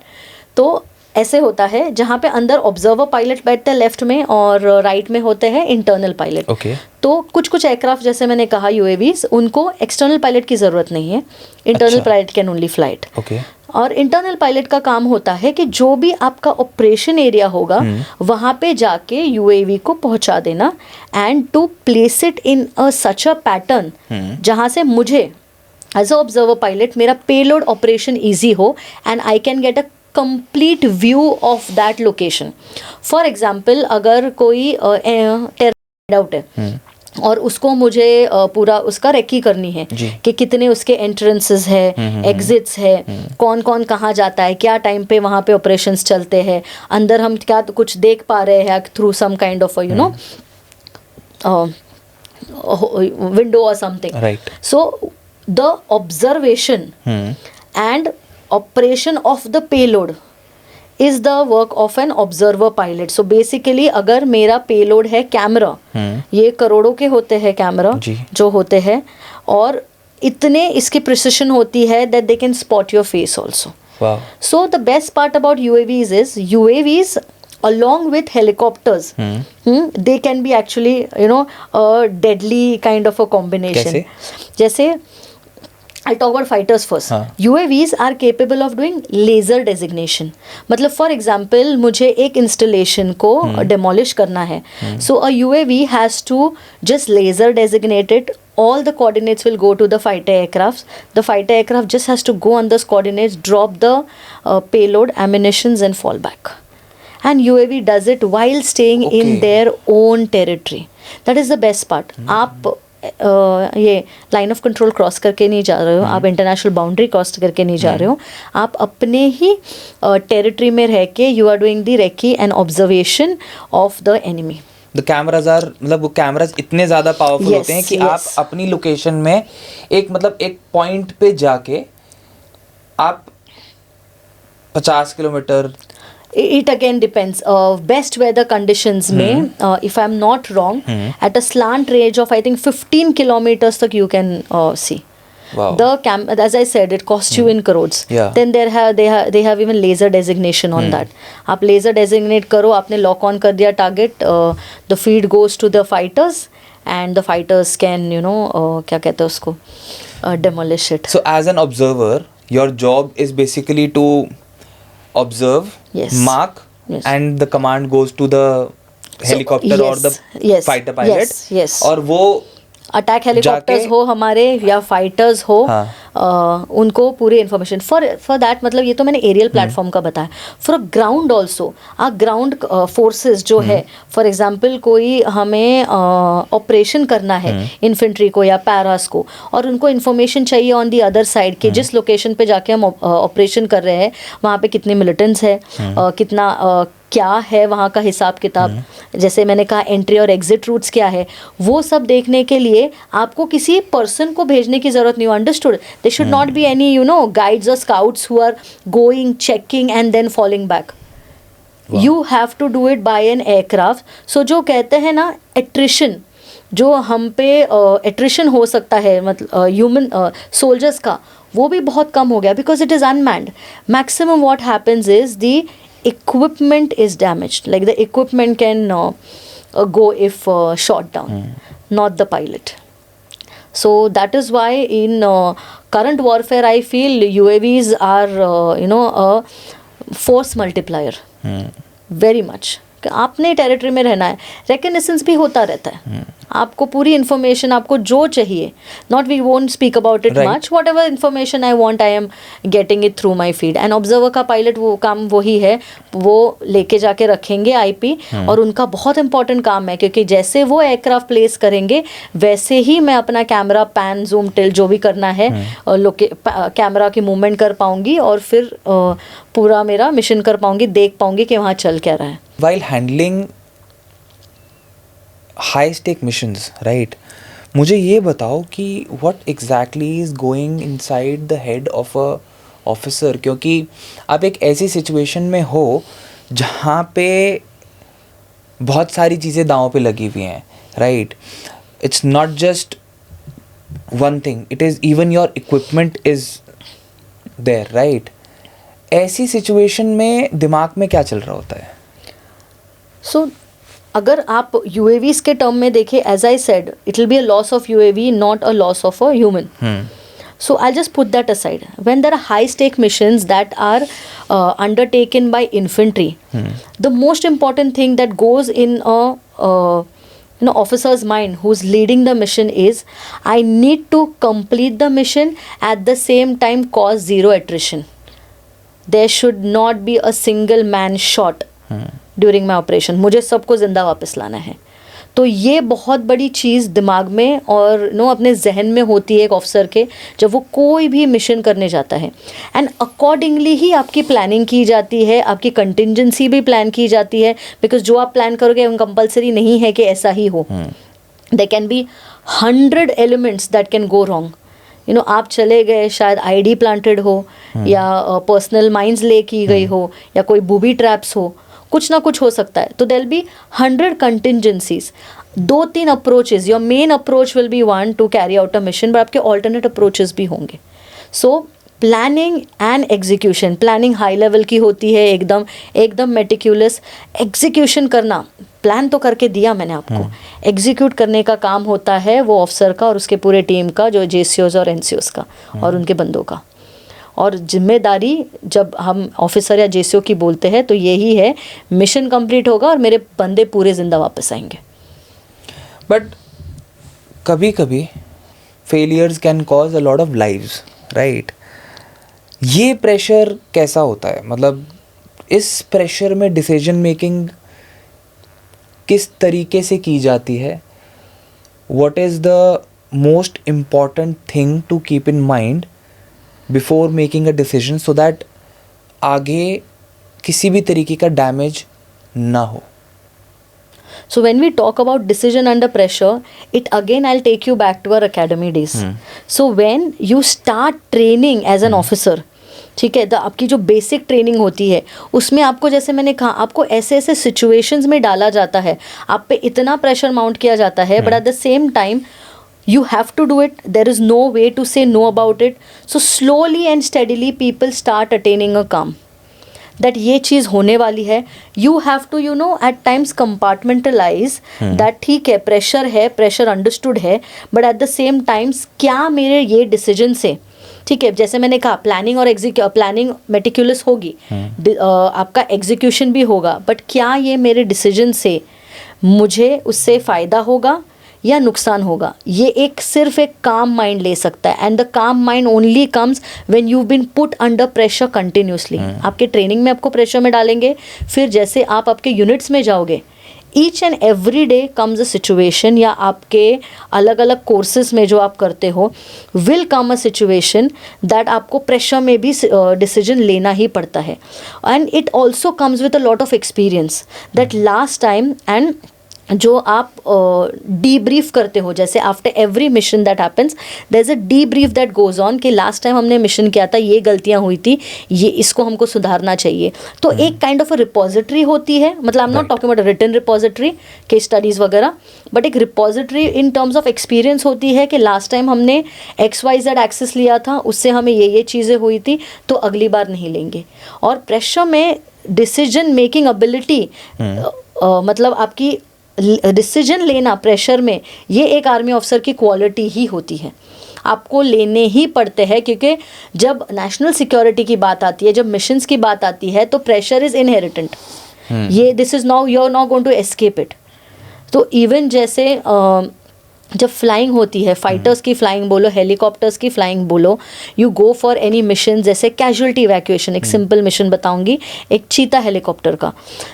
ऐसे time पे होता है कि आपका वेदर भी कभी कभी मार्जिनल है, हिल्स में जनरली हमारे ट्रूप्स डिप्लॉयड हैं, वहाँ से अगर आपको किसी बंदे को हो गया गन शॉट वुंड लग गया पेट में, ऑलमोस्ट उसके इंटेस्टाइन बाहर आ गए हैं, there is a doctor over there waiting, हाँ, then he is, you know, actually holding, I'm talking about real life scenarios which have happened.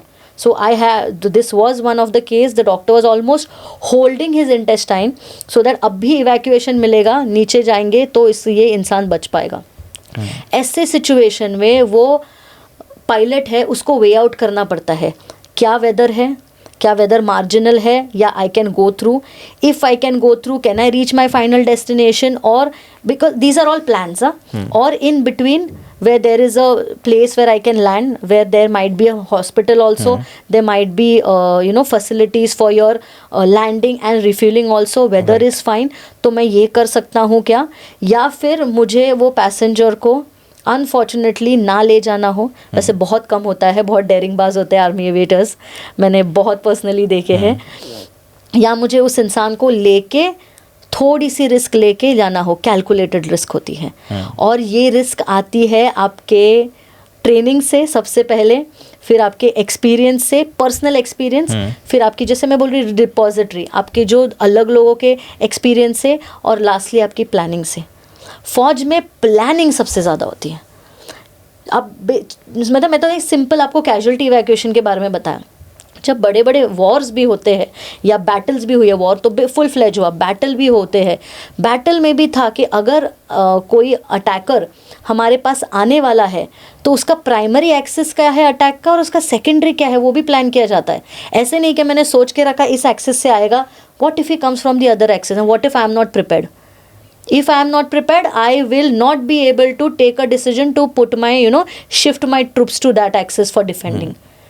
But if I know in my plan very well कि in the Bravo axis से भी आएंगे, तो मैं already मेरे weapons और मेरे थोड़ी सी मैन पावर उस डायरेक्शन में साइट करके रखूँगी कि अगर यहाँ से आया तो my weapons will fire and open. हम क्या एक ऑफिसर के माइंड में डर की जगह है? आई थिंक पर्सनली मैं बताऊं, डर सबको लगता है. डर इज, आई वुड से courage is not the absence of fear, but knowing के डर होके भी ये चीज़ हमें करनी है. क्योंकि मैं एक चीज़ बताऊंगी, फौजी जो होता है ना वो बहुत सेल्फलेस होता है. पहले तो जो ऐसे लोग ही होते हैं वो आते हैं फौज में जिनको पता है कि मुझे मेरी ज़िंदगी मेरे मातृभूमि के लिए न्यौछावर करनी है, वैसे ही आते हैं. बट एक उसका एक डायमेंशन होता है जो ट्रेनिंग से ही अगेन स्टार्ट होता है. जब हमें इतनी पनिशमेंट देते हैं, एक दूसरे के साथ रहने के लिए बोलते हैं, तो वहाँ से वो कमराडरी डेवलप होती है कि मुझे मेरी कंपनी की लेडी कैडेट को पीछे नहीं छोड़ना है.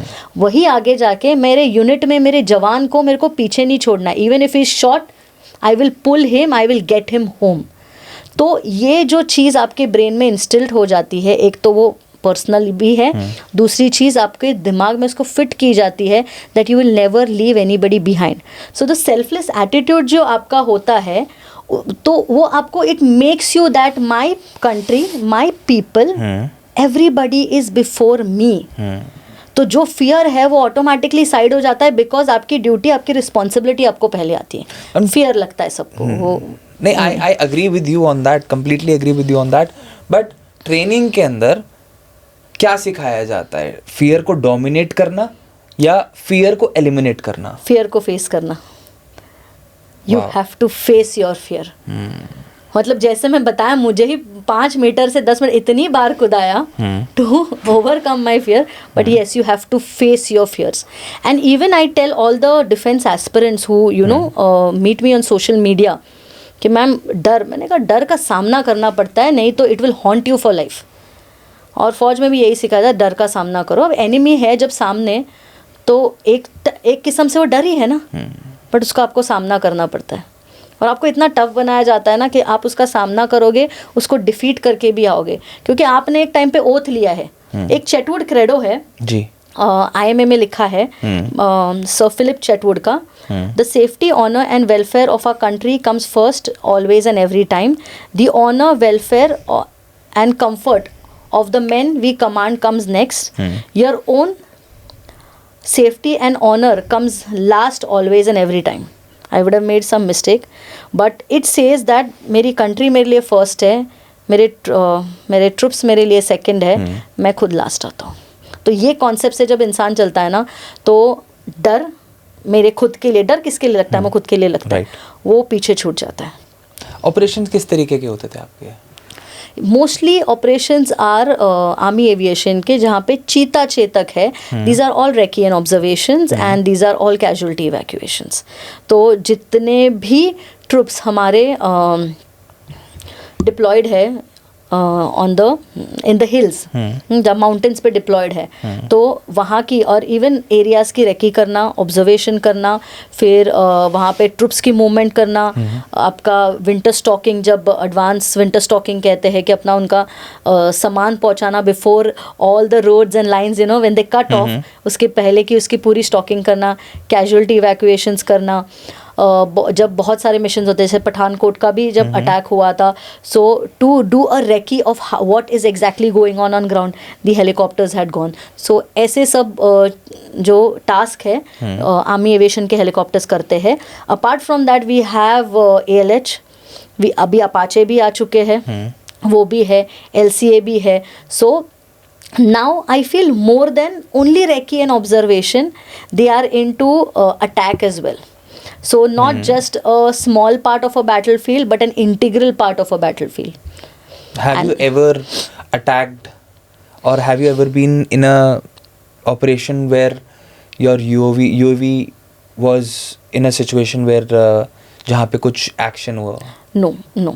But there was one incident. It's not with respect to UAV. It is with respect to what happened in Srinagar then. आपको पता होगा बालाकोट का एयर स्ट्राइक हुआ था. देन उसके रिटालिएशन में पहले तो पुलवामा हुआ, फिर उसके रिटालिएशन में यू नो मुंह तोड़ जवाब दिया इंडियन एयरफोर्स ने बालाकोट के साथ. उसके बाद इंटेलिजेंस आई थी दैट पाकिस्तान से एयर अटैक हो सकता है, तो वो इन्फॉर्मेशन आई थी. So everybody was on high alert then. I think it was 27 और 28 ऑफ February 2019. सब कोई हाई अलर्ट में थे. एक हफ्ते से सब कुछ एकदम बंकर्स गड़े हुए खुदे हुए थे, so that you can house your self for 72 hours. Drills हो गई थी एयर अटैक की, जो ड्रिल्स होती है कि अगर सायरन बजता है तो हर एक ने क्या करना चाहिए. Anti aircraft guns were deployed and पूरे जो उनके अप्रोचेस हो सकते हैं to attack an airfield was all done. Our airfield, though it is a small, but we were also one of the targets. So we also had anti-aircraft guns and everything in place. So a day before, till night 2 o'clock, we were setting up everything. फिर guns and all, everything was deployed. And it was somewhere, it is always, predicted that attacks जो होते हैं वो first light पे होते हैं. But this time what happened was, first light पे नहीं हुए. Somewhere around 10 o'clock, the aircrafts had crossed over from Pakistan side. They went towards the Rajouri side. जो आपने सुना होगा, विंग कमांडर अभिनंदन had crossed over. उसी समय की बात कर रही हूँ, वो श्रीनगर से वो लोग टेक ऑफ हुए थे. तो उस समय what we envisaged that वो होगा मॉर्निंग अर्ली लाइट में, नहीं हुआ. At around 10 or something this had happened. That time me, my commanding officer and one more sir, we were standing outside. मैं एडजुटेंट थी तो मैं इंटरव्यूज़ वगैरह ले रही थी. All of a sudden we heard a huge blast in the air, huge blast. तो हमने ऊपर देखा, तब तक दूसरा ब्लास्ट हुआ था और कोई एयरक्राफ्ट पूरा ब्लैक होके नीचे गिर गया. एंड तब तक पता नहीं है whether it's a air strike और व्हाट इट इज़, खुद का है दूसरों का है, कुछ नहीं पता था तब तक. बट पता था कि अगर एयर स्ट्राइक है तो एक सायरन बजेगा और आपको सभी को अपने बंकर्स में जाना है. वाइल वो हमने जो 4 देखा, we knew it was an aircraft. No, my CO2IC they both went in the vehicle. पता नहीं था कि ना ID ब्लास्ट है या एयरक्राफ्ट है, कुछ ना कुछ तो हुआ है. That has been so huge because Pulwama also बहुत बड़ा ब्लास्ट था. तो वाइल दैट हैपन, मैं जब जहाँ पे इंटरव्यू कराने के लिए खड़ी थी, जब मैंने ये सुना, I immediately ran back in my office because हमारा एक एयरक्राफ्ट हेलीकॉप्टर वॉज आउट. तब उसके वेयर अबाउट्स पता करने के लिए I ran in my office to call the ATC because ATC quite far. Okay. You can't just run and go. Right. Like it's a huge runway वगैरह. So I gave a call and let me tell you that day my legs were shivering. Because अगर ये air strike है, one single attack on a small airfield will be gone. So that thing went in my head and trust me, my legs were shaking, my hands were shaking, but still I dialed, I asked हमारा aircraft कहाँ है, उसका call sign लेके वगैरह. तो उन्होंने कहा हमारे airfield से 5 nautical miles in an open field they have landed and they switched off, they are fine there. So okay, वो चीज़ हो गई. तो I was little convinced that nothing has happened to our aircraft. ये हो रहा था तब तो मेरे पैर तो प्रॉपरली काँप रहे थे. और अचानक से मेरा रनर, हमारा जो रनर होता है, one of the jawan, he came running. So he is like साहब चलो. तो आई सेड आप ना सभी को, जितने भी ऑफिसेज में है, because offices are spread across in aviation, मैंने कहा जितने भी लोग ऑफिसेज में हैं आप उनको जल्दी से निकाल के बंकर में पुश कर देना, मैं आती हूँ. तो उस समय उन्होंने मेरे को कहा साहब मैं आपको छोड़ के नहीं जाऊँगा. जैसे मैं आपको बता रही थी ना, कमराडरी, एक दूसरे के साथ रहना, मतलब डर तो उसको भी लगा होगा. सब एकदम हाई अलर्ट पे थे, किसी को पता नहीं क्या है, सायरन बज गया. जी सर साहब आपको छोड़ के नहीं जाऊँगा. तो मैंने कहा कोई नहीं, मैं आती हूँ, जस्ट 30 सेकेंड्स देना while I was finishing the call, आप सभी को बंकर में पुश करो. जैसे मेरा कॉल हो गया, कन्फर्म रख दिया, हम दोनों भागे पूरे. वो उस ऑफिस में मैं अकेली थी तभी, बाकी के बिल्डिंग्स में बाकी के लोग थे. We evacuated everybody out from our office and everybody was move to the bunker. उसके बाद वो सायरन वाज कंटिन्यू. फिर मैं जाके ड्राइव करके, कैसे मैंने पता नहीं उस दिन कैसे ड्राइव किया, मैं all the way ATC tower में गई to find the whereabouts of aircraft. जो अगर न्यूज़ चैनल में वगैरह दिखे तो ऐसे तो इमीडिएटली पता नहीं चलेगा, स्मोक तो दिख ही रहा था. राइट. उस दिन मैंने 2 चीज़ें देखी कि डर, जैसे आपने कहा ना, डर सबको लगता है. उस दिन मुझे भी लगा. Maybe there will be people who are very fearless than I am. Right. मेरे भी पैर कांपे, बट मेरी ट्रेनिंग, मेरा जो कहते हैं ना आपका ज़मीर होता है कि आपने एक ओथ लिया है दूसरों को प्रोटेक्ट करना, ना कि खुद को, that never made me run first to the bunker to make a call to see the whereabouts of my aircraft, to make my entire, all the people get evacuated and go to the, bunker में. तो उस दिन मैंने यही सीखा कि आपकी training होती है, आपको ट्रेन इसीलिए किया जाता है इस दिन के लिए कि जब ऐसी सिचुएशन आए, you stand for the people and not for yourself. मुझे नहीं पता मैंने कैसे किया, मैं बहुत डर गई थी, मैं झूठ नहीं कहूँगी. मुझे लगा आज तो चले गए, एक बॉम्ब गिरना है पूरे एयरफील्ड पे और हम तो टाटा बाय बाय होने वाले हैं. But still I did that, and more than me what I feel is my jawan. He told me साहब आपको छोड़ के नहीं जाऊंगा. उसको चाहिए तो वो चला जाता ना, ऑफिसर ने बोल दिया था, ऑर्डर दिया था, भाई तू चल मैं आती हूँ. नहीं, he stood by me, he knew where to put his foot down. साहब आपको छोड़ के नहीं जाऊंगा. And that day I realize that's the beauty of Indian army. यही ट्रेनिंग है, यही ट्रेनिंग है. वो जवान मेरा छोड़ के नहीं गया. और मैं और वो भाग रहे हैं, सबको इवैक्यूएट कर रहे हैं. 2 people were evacuating, but we made it a point to see भाई कोई अंदर नहीं रहा, कोई वॉशरूम में तो नहीं है, कोई अंदर तो नहीं बैठा हुआ है. Everybody was moved out. And ये मेरे साथ हमेशा रहा है 2 चीज़ों के लिए कि कमराडरी अगर इंडियन आर्मी की देखनी है तो यहाँ दिखती है कि ऐसे सिचुएशन में भी आपके बंदे, आपके जवान आपको छोड़ के नहीं जाएंगे और ना एक ऑफिसर अपने टीम को छोड़ के जाएगा. और सेकंड थिंग, मुझे लगता है कि मेरी ट्रेनिंग, ये इंडियन आर्मी की बदौलत की ट्रेनिंग है जो मैं कायरो की तरह भागी नहीं. एक टाइम पे जब मैं कहती थी तो तुम डरपोक हो, मैं भागी नहीं. मैंने उसको फेस किया, जैसे फियर्स को फेस किया, एंड आई ओवरकम इट. कुछ नहीं होता, अपने बंदों के लिए एक अपना जहाज है, सिक्योर्ड है, बैठा है, is switched off, my pilots are safe, my man are safe, and after that I went where had to go. I think that's the best thing about the training, कि वो आपको इतना ज़्यादा तैयार कर देती है कि आपके अंदर से वो जो डर की भावना है ना, एक जो feeling to be feared about things, वो 100% निकाल देती है. आपको लगता है कि यार अब हैं यहाँ पे, ठीक है, डर है राइट. क्या कर सकते हैं सिचुएशन में, भाग थोड़ी सकते, फेस करना ही है. आई मीन देखो, मैं आर्मी एविएशन से हूँ. We are assets, we are always at away from the borders, because we are assets, they are meant to do some different job.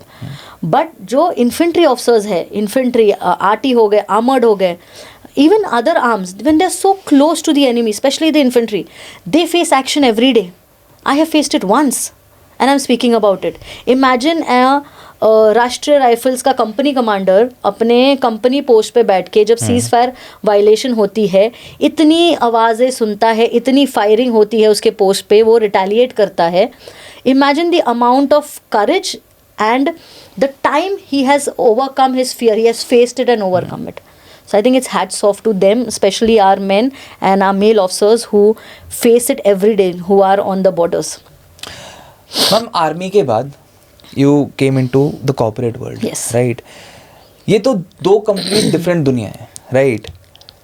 सबसे बड़ा difference क्या feel हुआ after being an army officer coming into the corporate world?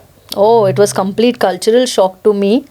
देखो, army एक हायरकियल organisation है, we like it और not, एक तरीके से चलती है. मेरे वहाँ पे डेमोक्रेसी नहीं हो सकती. जैसे एग्जांपल ऑफ वॉर पे जा रहे हो, हर 10 लोग अपना दिमाग नहीं लगा सकते एक ऑब्जेक्टिव्स को कैप्चर करने में. So it works in a specific manner, whereas corporate works the other way around. Everybody's opinions are taken and you can independently work with your own way. Camaraderie ज़्यादा है army में. As I said, जान दे देंगे एक दूसरे के लिए, and I gave you examples also. I don't think that can happen in corporate. And but आपके हिसाब से जान दे देंगे से मेरे दिमाग में मतलब it came just from there. What is that one thing जो कि corporate world को military life से borrow कर लेनी चाहिए immediately? What is that one thing? Discipline होगा, but I feel discipline is something जो कॉर्पोरेट यार एवरीबडी को वो बोरो करनी चाहिए. बहुत चीज़ें है, वैसे रिजिलियंस भी है.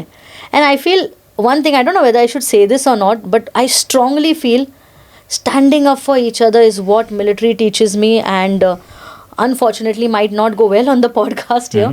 That's not what in corporate. See, in corporate I make a mistake, I lose money, business is lost in terms of money. If I make any mistake in army, it will cost me lives. Right. ये बहुत बड़ा difference है। मेरी एक गलती, मेरा बंदा will get shot. मेरी एक गलती हमारे टेक्नीशियन की एयरक्राफ्ट में खराबी आएगी। I talk in terms of aviation. मेरी एक गलती पायलट को नुकसान पहुंचाएगी, पायलट की एक गलती उसको नुकसान पहुंचाएगी। और ये नुकसान इन टर्म्स ऑफ लाइफ है। मनी बाद में आता है, कितना खर्चा हुआ वो एयरक्राफ्ट पे या पायलट की ट्रेनिंग पे जाने जाती है। कॉर्पोरेट में वो नहीं है, you lose only money. So that's one major difference which I actually forgot to mention. But if corporate has to take something, there are many things, as I said, resilience, discipline and all. I don't know whether that will happen, but camaraderie is the biggest. Standing up for each other. मेरी team, मैं बहुत करती थी वैसे Amazon में जब थी, मेरी टीम मेरी है भाई, कोई कुछ बोल के दिखाए मेरी टीम को. But that's not how it goes in corporate. If somebody has to be given a strong feedback, I'll talk in a little corporate terms. If somebody has to be put on a performance plan, you have to do it for the business. Whereas in the army, we hold each other's hand till the end. If you're going wrong, fine. He may get a punishment for it, but he'll not be thrown out. He will be taught the thing. उसको आप सुधारोगे और दोबारा काम पे लगाओगे. वो दोबारा अपना काम करेगा. ये चीज़ होती है फौज में. हम किसी को ऐसे डिजोन नहीं करते. क्या आपको लगता है कि इंडिया में मिलिट्री ट्रेनिंग कंपलसरी कर देनी चाहिए हर यंगस्टर के लिए? Honestly not. We are a democratic country. I don't think the way हमारी देखो मेंटालिटी है, जैसे मेंटालिटी होती है वैसे सोसाइटी बनती है लोगों से. जैसी हमारी मेंटालिटी है, I don't think military training is something आप कर सकते हो जिसे यहाँ डेमोक्रेसी है, वहाँ आप डेमोक्रेसी नहीं है. कल मैं खड़ी रह के ये नहीं बोल सकती आज आपने मेरे को 3 किलोमीटर दौड़ाया, मैं पैर दर्द कर रहा है, मैं शाम को नहीं आऊँगी गेम्स खेलने. भाई नहीं हो सकता. सो वो चीज़ नहीं है. Military training I don't think हमारे कंट्री के लिए है. इजराइल में होती है because that country has fought for his existence. Right. We are a democratic country from last 47 to अभी तक. प्रॉपर डेमोक्रेटिक कंट्री है. मुझे नहीं लगता, but yes, schools and colleges must inculcate certain things from the military, जैसे एक disciplined lifestyle हो, handling pressure हो, resilience training हो. ये सब चीज़ें corporate as well as in schools and colleges में हम करा सकते. Basic चीज़ें and the amount of talent, brains and the willpower that we have ना in amongst all Indians, अलग अलग चीज़ें करने के लिए we'll go long way. इन सब 3-4 चीज़ें अगर फिक्स कर ली ना हमने हमारे नेचर और हैबिट में इंडियंस ने, and imbibe it from the army, हम बहुत आगे चले जाएंगे. ज़्यादातर लोगों के मन में एक थॉट होता है कि यार पढ़ाई लिखाई करके we'll do a 9 to 5, right. And ज़्यादातर लोग गवर्नमेंट जॉब्स चूज़ करते हैं, कॉर्पोरेट जॉब्स चूज़ करते हैं. बट अभी भी बहुत सारे ऐसे बच्चे हैं जो आर्म्ड फोर्सेस ज्वाइन करना चाहते हैं, राइट. आप बताएं मुझे कि what are the main ways to join the Indian armed forces. अगर आपको ऑफिसर बनना है, let's start from the officer cadre. अगर आपको ऑफिसर बनना है तो आप 12th के बाद भी कर सकते हो. आप NDA दे दो, नेशनल डिफेंस अकेडमी जाओ, open for both girls and boys. Then you have TS, that is technical entry scheme, जो आप 12th के बाद दे सकते हो. It's as of now only open for the boys. ठीक है. अगर ये भी नहीं हुआ आपका तो आपको ग्रेजुएशन के बाद आपको चांस होता है. अगर आप एक इंजीनियर हो तो आप टेक्निकल एंट्री तो जा सकते हो, short service also, and TGC से जा सकते हो. आप IMA चले जाओगे, परमानेंट कमीशन. आपको शॉर्ट सर्विस आना है तो आप शॉर्ट सर्विस नॉन टेक्निकल के टेक्निकल की तरफ जा सकते हो, आप OTA चले जाओगे. फिर आता है नॉन टेक्निकल, जैसे मेरे जैसे लोग जिन्होंने नॉर्मल ग्रेजुएशन किया हो, तो हम लोगों को OTA भी ओपन है और लड़कों को IMA भी. अभी लड़कियां भी IMA में जा रही है. From NDA they have move to IMA. Directly to IMA अभी तक ओपन नहीं हुआ है. तो ये तरफ से, और जैग वाले जो आप लॉयर्स हो आप जा सकते हो. Other than that, if you are a doctor outside, you can after doing your MBBS also you can join army medical corps. उनकी भी एंट्री होती है. As a dentist also you can join. Military nursing services होती है, आप nursing के को भी जा सकते हो. अदर देन दैट, 12th के बाद आप AFMC की एग्जाम देके आप फौज में ही डॉक्टर बन सकते हो और AMC ज्वाइन कर सकते हो. तो n नंबर ऑफ एंट्रीज है to get into the army. किस उम्र में तैयारी शुरू कर देनी चाहिए बच्चों को? अगर आपको 12th के बाद जाना चाहते हो आप, तो after finishing your 10th it's important that you start studying slowly and steadily. बच्चे एक चीज़ गलत करते हैं, NDA की एग्ज़ाम देने में इतना मैं एंग्रॉस हो गया कि मैंने 12th में एक सब्जेक्ट फेल हो गया. वो नहीं चाहिए. ये चीज़ मेरे को बच्चों को एविडेंटली बतानी है कि अगर आप आपके एकेडमिक्स में फेल हो जाओगे, और फॉर एग्जांपल उसके पहले आप पूरी सब SSB वगैरह पास हो गए, मेडिकल्स क्लियर करके मेरिट आ गए, जी। But because you failed here they will not take you. Your academics are much more important. जितना आप इग्नोर करते हो वैसा नहीं है वो. क्या ज़्यादा ज़रूरी है सिलेक्शन प्रोसेस में, माइंडसेट या फिजिकल फिटनेस?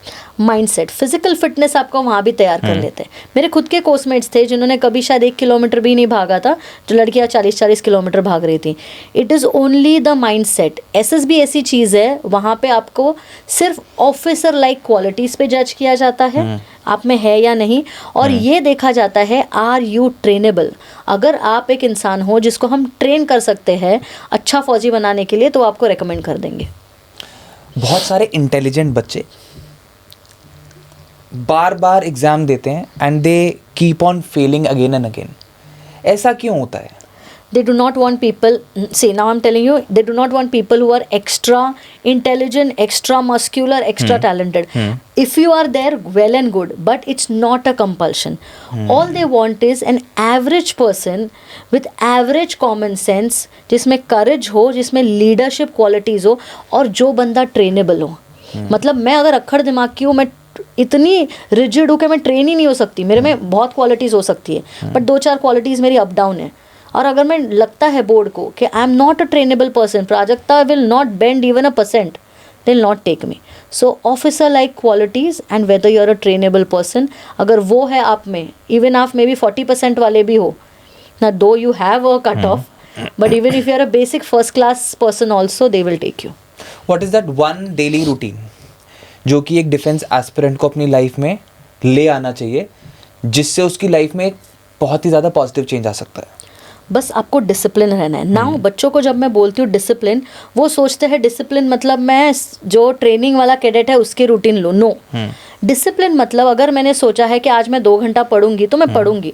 दुनिया यहाँ की वहाँ से हो जाए, पेरेंट्स का झगड़ा हो या मेरी गर्लफ्रेंड मेरे से गुस्सा कर ले, 2 घंटे पढ़ूंगा तो मैं पढ़ूंगा ही.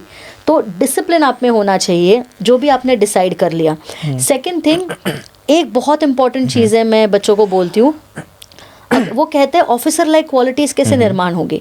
ये ऐसी चीज नहीं है जो, it's a personality test. Okay, ये ऐसी चीज नहीं है कि कल मेरे पास करेज नहीं था आज करेज आ गया. ये ओवर द टाइम वाली चीज है. तो मैं उनको बोलती हूँ रिस्पॉन्सिबिलिटी लो, एडिशनल टास्क करो, कॉलेज में कोई projects low.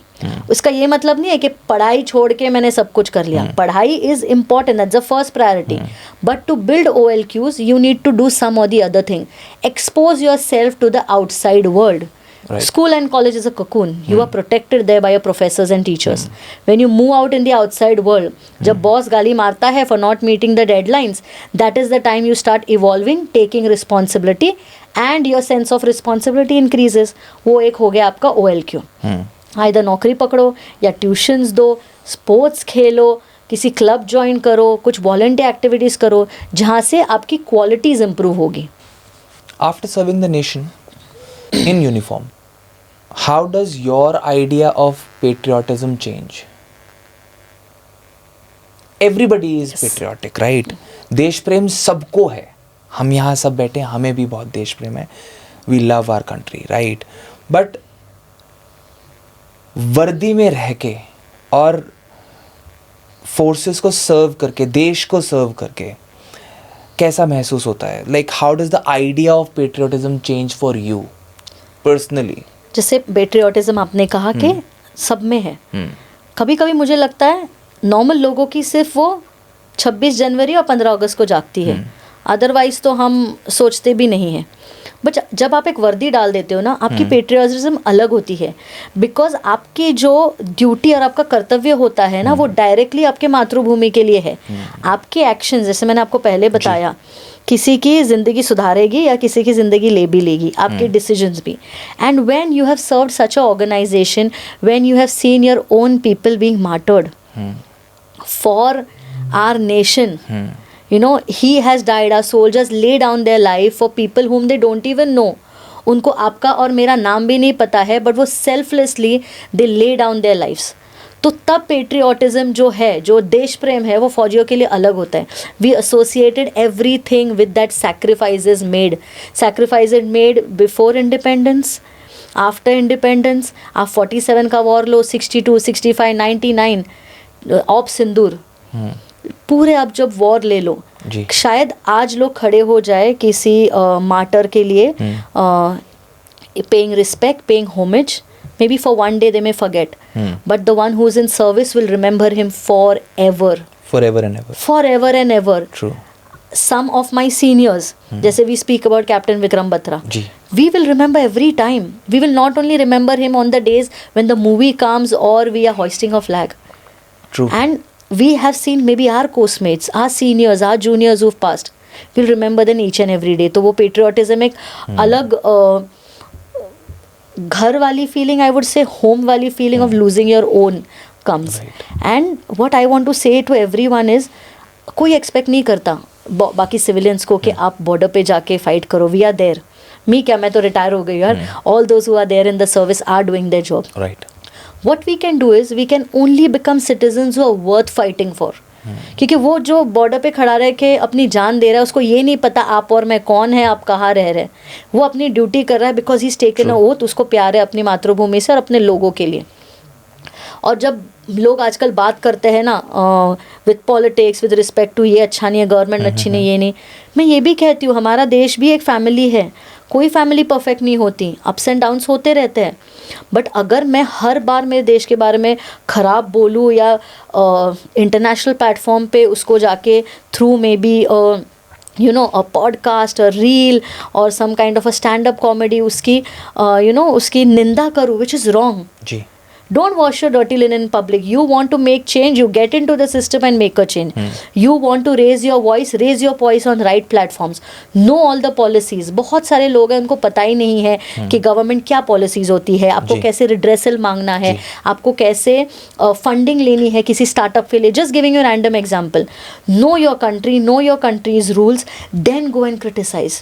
Just because you don't align with a political party or you don't align with somebody's ideologies, किसी को टैग करना, राइट विंग, लेफ्ट विंग, अंधभक्त, ये आप, आई फील ये नहीं करना चाहिए. At the end of the day you are making your nation feel low. कोई मुझे पूछता है तो मैं तो ये कहती हूँ भाई मैं पहले भारतीय हूँ. I am retired but I am an Indian army soldier. I will always be that and my country will come first always and every time for me. खराब होगा कुछ चीज़ें हमें भी पसंद नहीं आती, but raise your voice in a correct way. Don't demean it just for the sake of demeaning. Don't become anti-national. I don't know whether I'm sounding too rude, but don't be anti-national just because you hate some kind of politician or some political party. Stand by your nation. And stand by your nation, stand by the people who are representing your nation, who are standing on the borders. True. And just be good citizens, yaar. Help each other, keep cleanliness. Bas, that's enough. किसी की जान मत लो, ऐसे rights में मत participate करो. I think we are 5th largest economy. Slowly and steadily हम बहुत आगे चले जाएंगे. और हमारा पर कैपिटा इनकम भी बहुत बढ़ जाएगा. बस लोगों को थोड़ा सही रास्ते में जाना है. That's it. After retirement now you are a animal rescuer. Yes. Right. How is that going? So I have been an animal rescuer throughout my life, to be very honest. पहले फादर के पैसे से rescuing का काम चलता था. जब मैं खुद कमाने लगी, that is the time I started, using my own money. So I have done rescues till now of dogs, cattle, birds somehow, cats very less. वो अपने में खुश होती है. तो जितने भी मैंने रेस्क्यूज़ किए हैं आज तक, उसमें से मैंने 5 तो डॉग्स अडॉप्ट कर लिए. मेरे घर पे है, 1 पास्ट अवे. और जितने भी कैटल्स थे, मेरा काम यही होता था, जो भी पशु सेवा मेरे को मन से करती हूँ मैं. वो किसी रिकग्निशन, किसी चीज़ के लिए नहीं है. अगर आप मेरे को आज पूछे प्राजक्ता, अगर ज़िंदगी में एक काम आपको जो करना हो, जिससे आपको कुछ नहीं चाहिए, रिकग्निशन भी नहीं, पैसा भी नहीं, पर आप खुश रहोगे, वो क्या होगी? तो मैं कहूँगी पशु सेवा. वो कोई भी वाइल्ड एनिमल्स भी हो, डोमेस्टिकेट भी हो, कुछ भी. For that matter, I went to Kenya in 2024 because 2020 में मैंने एक रेस्क्यू देखा था, एक एलिफेंट काफ का, जो डिच में गिरा था और हाइनाज ने उसकी 3/4 सुंड खा ली थी, ट्रंक. वहाँ से उसको निकाला. उसको उन्होंने, वो ऑर्गेनाइजेशन है केन्या की, बहुत अच्छा काम करती है, वहाँ ऑर्फनेज है. एंड उन्होंने कैसे उसको बड़ा किया. उस हाथी से मिलने के लिए मैं ऑल द वे केन्या गई थी. Because I found some damn connection with him and मैंने बहुत सारे वीडियोज़ निकाले and I was so thankful to that organisation. They don't allow you to touch because उनको रिवाइल्ड करना होता है. ह्यूमन नज़दीक उनके नहीं आने चाहिए except the caretakers. But because I told them so much about him that I was following him, उन्होंने मेरे को लिटरली उसके नज़दीक जाने दिया. सो मेरा पशु सेवा मेरी एक चीज़ है और मैंने हमेशा उसके लिए आगे बढ़ी हूँ जो मेरे कैपेसिटी में है. I don't have a NGO, I am not filthy rich. What ever money I have a car जिसमें एक छोटा बछड़ा भी आ पाता है. मैंने एक बछड़े का वैसे ही रेस्क्यू किया था. XUV है, पैसे थोड़े बहुत है हमारे पास, भगवान ने जितने दिए हैं और इनकी सेवा में जाते हैं और वो मैं करती रहती हूँ. पर यू नो जो करंट ये जो हुआ ना सुप्रीम कोर्ट का वर्डिक्ट एंड ऑल, मुझे लगा बहुत ही हार्श था. मतलब वी को एग्जिस्ट विद देम. ये घर मेरा जितना है वो उनका भी है. हाँ, थोड़ी सी मैनेजमेंट गवर्नमेंट्स की गलत हुई. जहाँ जहाँ आपको उनका ये करना है, बर्थ कंट्रोल सर्जरीज करनी है, वो करके अगर आप फीमेल डॉग्स को अगर आप छोड़ देते तो ऑब्वियसली उनका पॉपुलेशन नहीं बढ़ती. कोई एनिमल आपको जानबूझ के हर्ट नहीं करेगा अनलेस एंड अनटिल उसको आपने कभी प्रोवोक किया हो. शेर भी किसी को नहीं मारता अगर वो भूखा ना हो. तो it is that way. And मुझे लगा कि थोड़ा अपने सुप्रीम कोर्ट को इसमें लीवे देना चाहिए था. ऐसे रूल्स बनाने चाहिए थे जो इन फेवर ऑफ हो, not in favour of literally wiping out the existence. Because लोग पढ़ते नहीं है पूरी वर्डिक्ट, है ना. जो भी न्यूज़ में आता है मे बी हेडलाइन लेके चलते हैं. Over 500 to 700 dogs are poisoned and killed in one of the states. I don't want to say it over here, but in one of the states they have done it. There was college students who reached out to me from college, I will not name it. Ma'am, please help us. And they sent me videos of the pups, of the dogs who had collars, जिनके कान तो कटे थे, मतलब they were spayed, sterilized. उनको भी मारा गया. 500 to 700. एक प्राणी जो आपको पूरे जी जान से प्यार करेगा, उसकी लॉयल्टी अलग लेवल पे होगी, अपने ज़िंदगी से ज़्यादा आपको प्यार करेगा, वो एक कुत्ता है. ट्रू. हाँ, एक if I am not wrong I think Yudhishthir ही जे थे जो आई थिंक हेवन के डोर्स तक पहुँचे, if I am not wrong, अपने साथ एक श्वान लेके, मतलब एक डॉग लेके.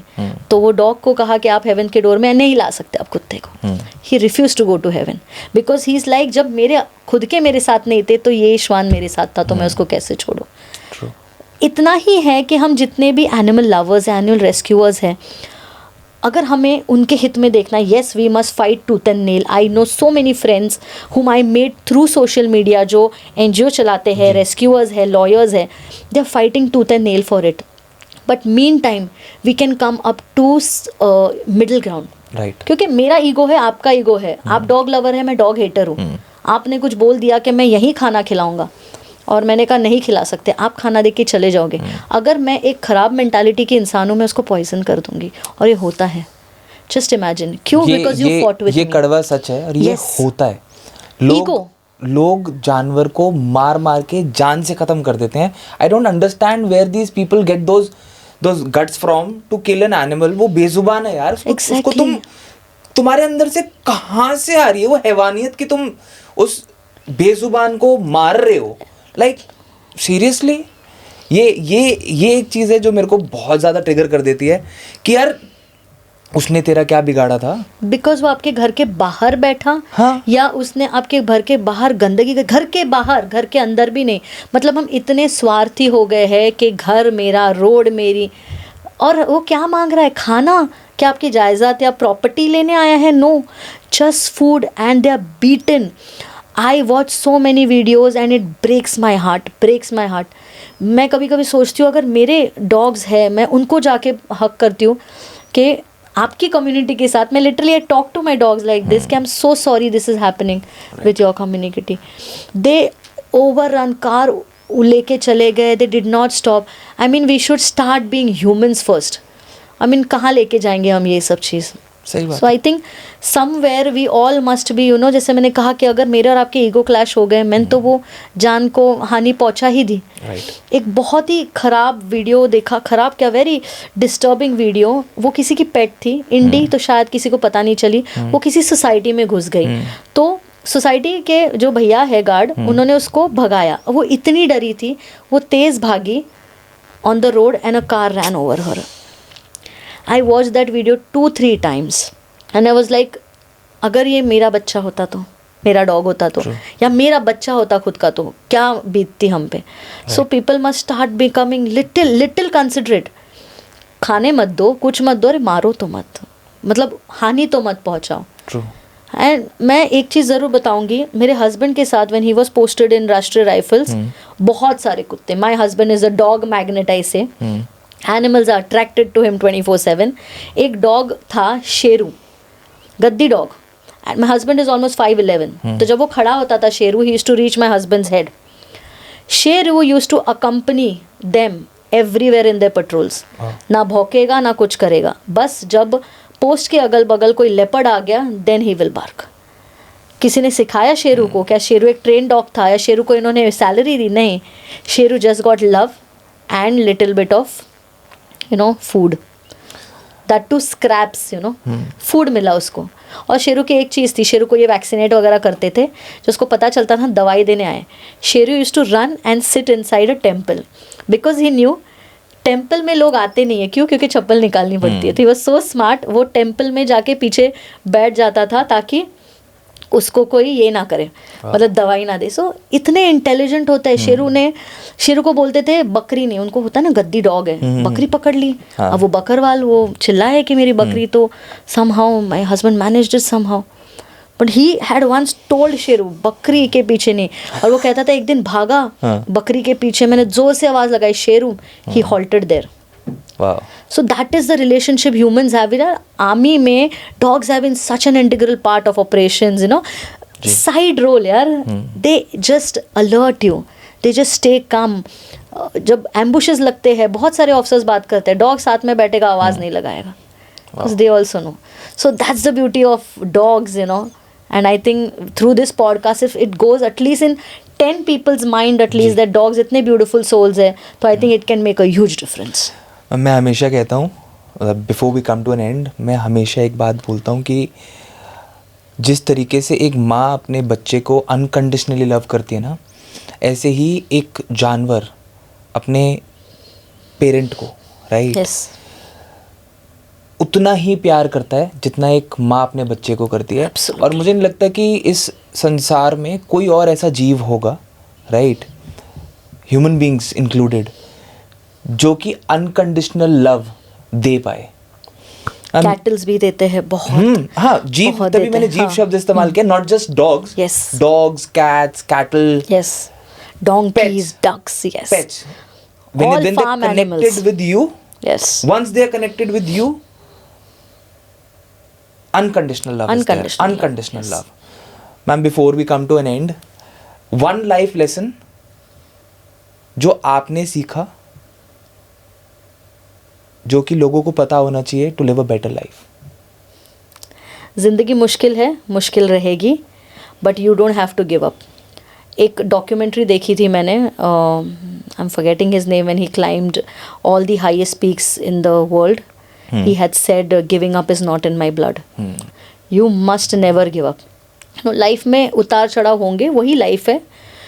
whatever comes your way, whatever fears they are, face it to an extent that fear never ever crosses your mind, and never give up. आपको जहाँ जाना है आप जाओगे. ज़िंदगी की जो डोर है ना, अपने हाथ में रखो. अगर आपने उसको छोड़ दी ना, तो ज़िंदगी ऐसे जगह पे ले जाएगी जहाँ आपको जाना नहीं है.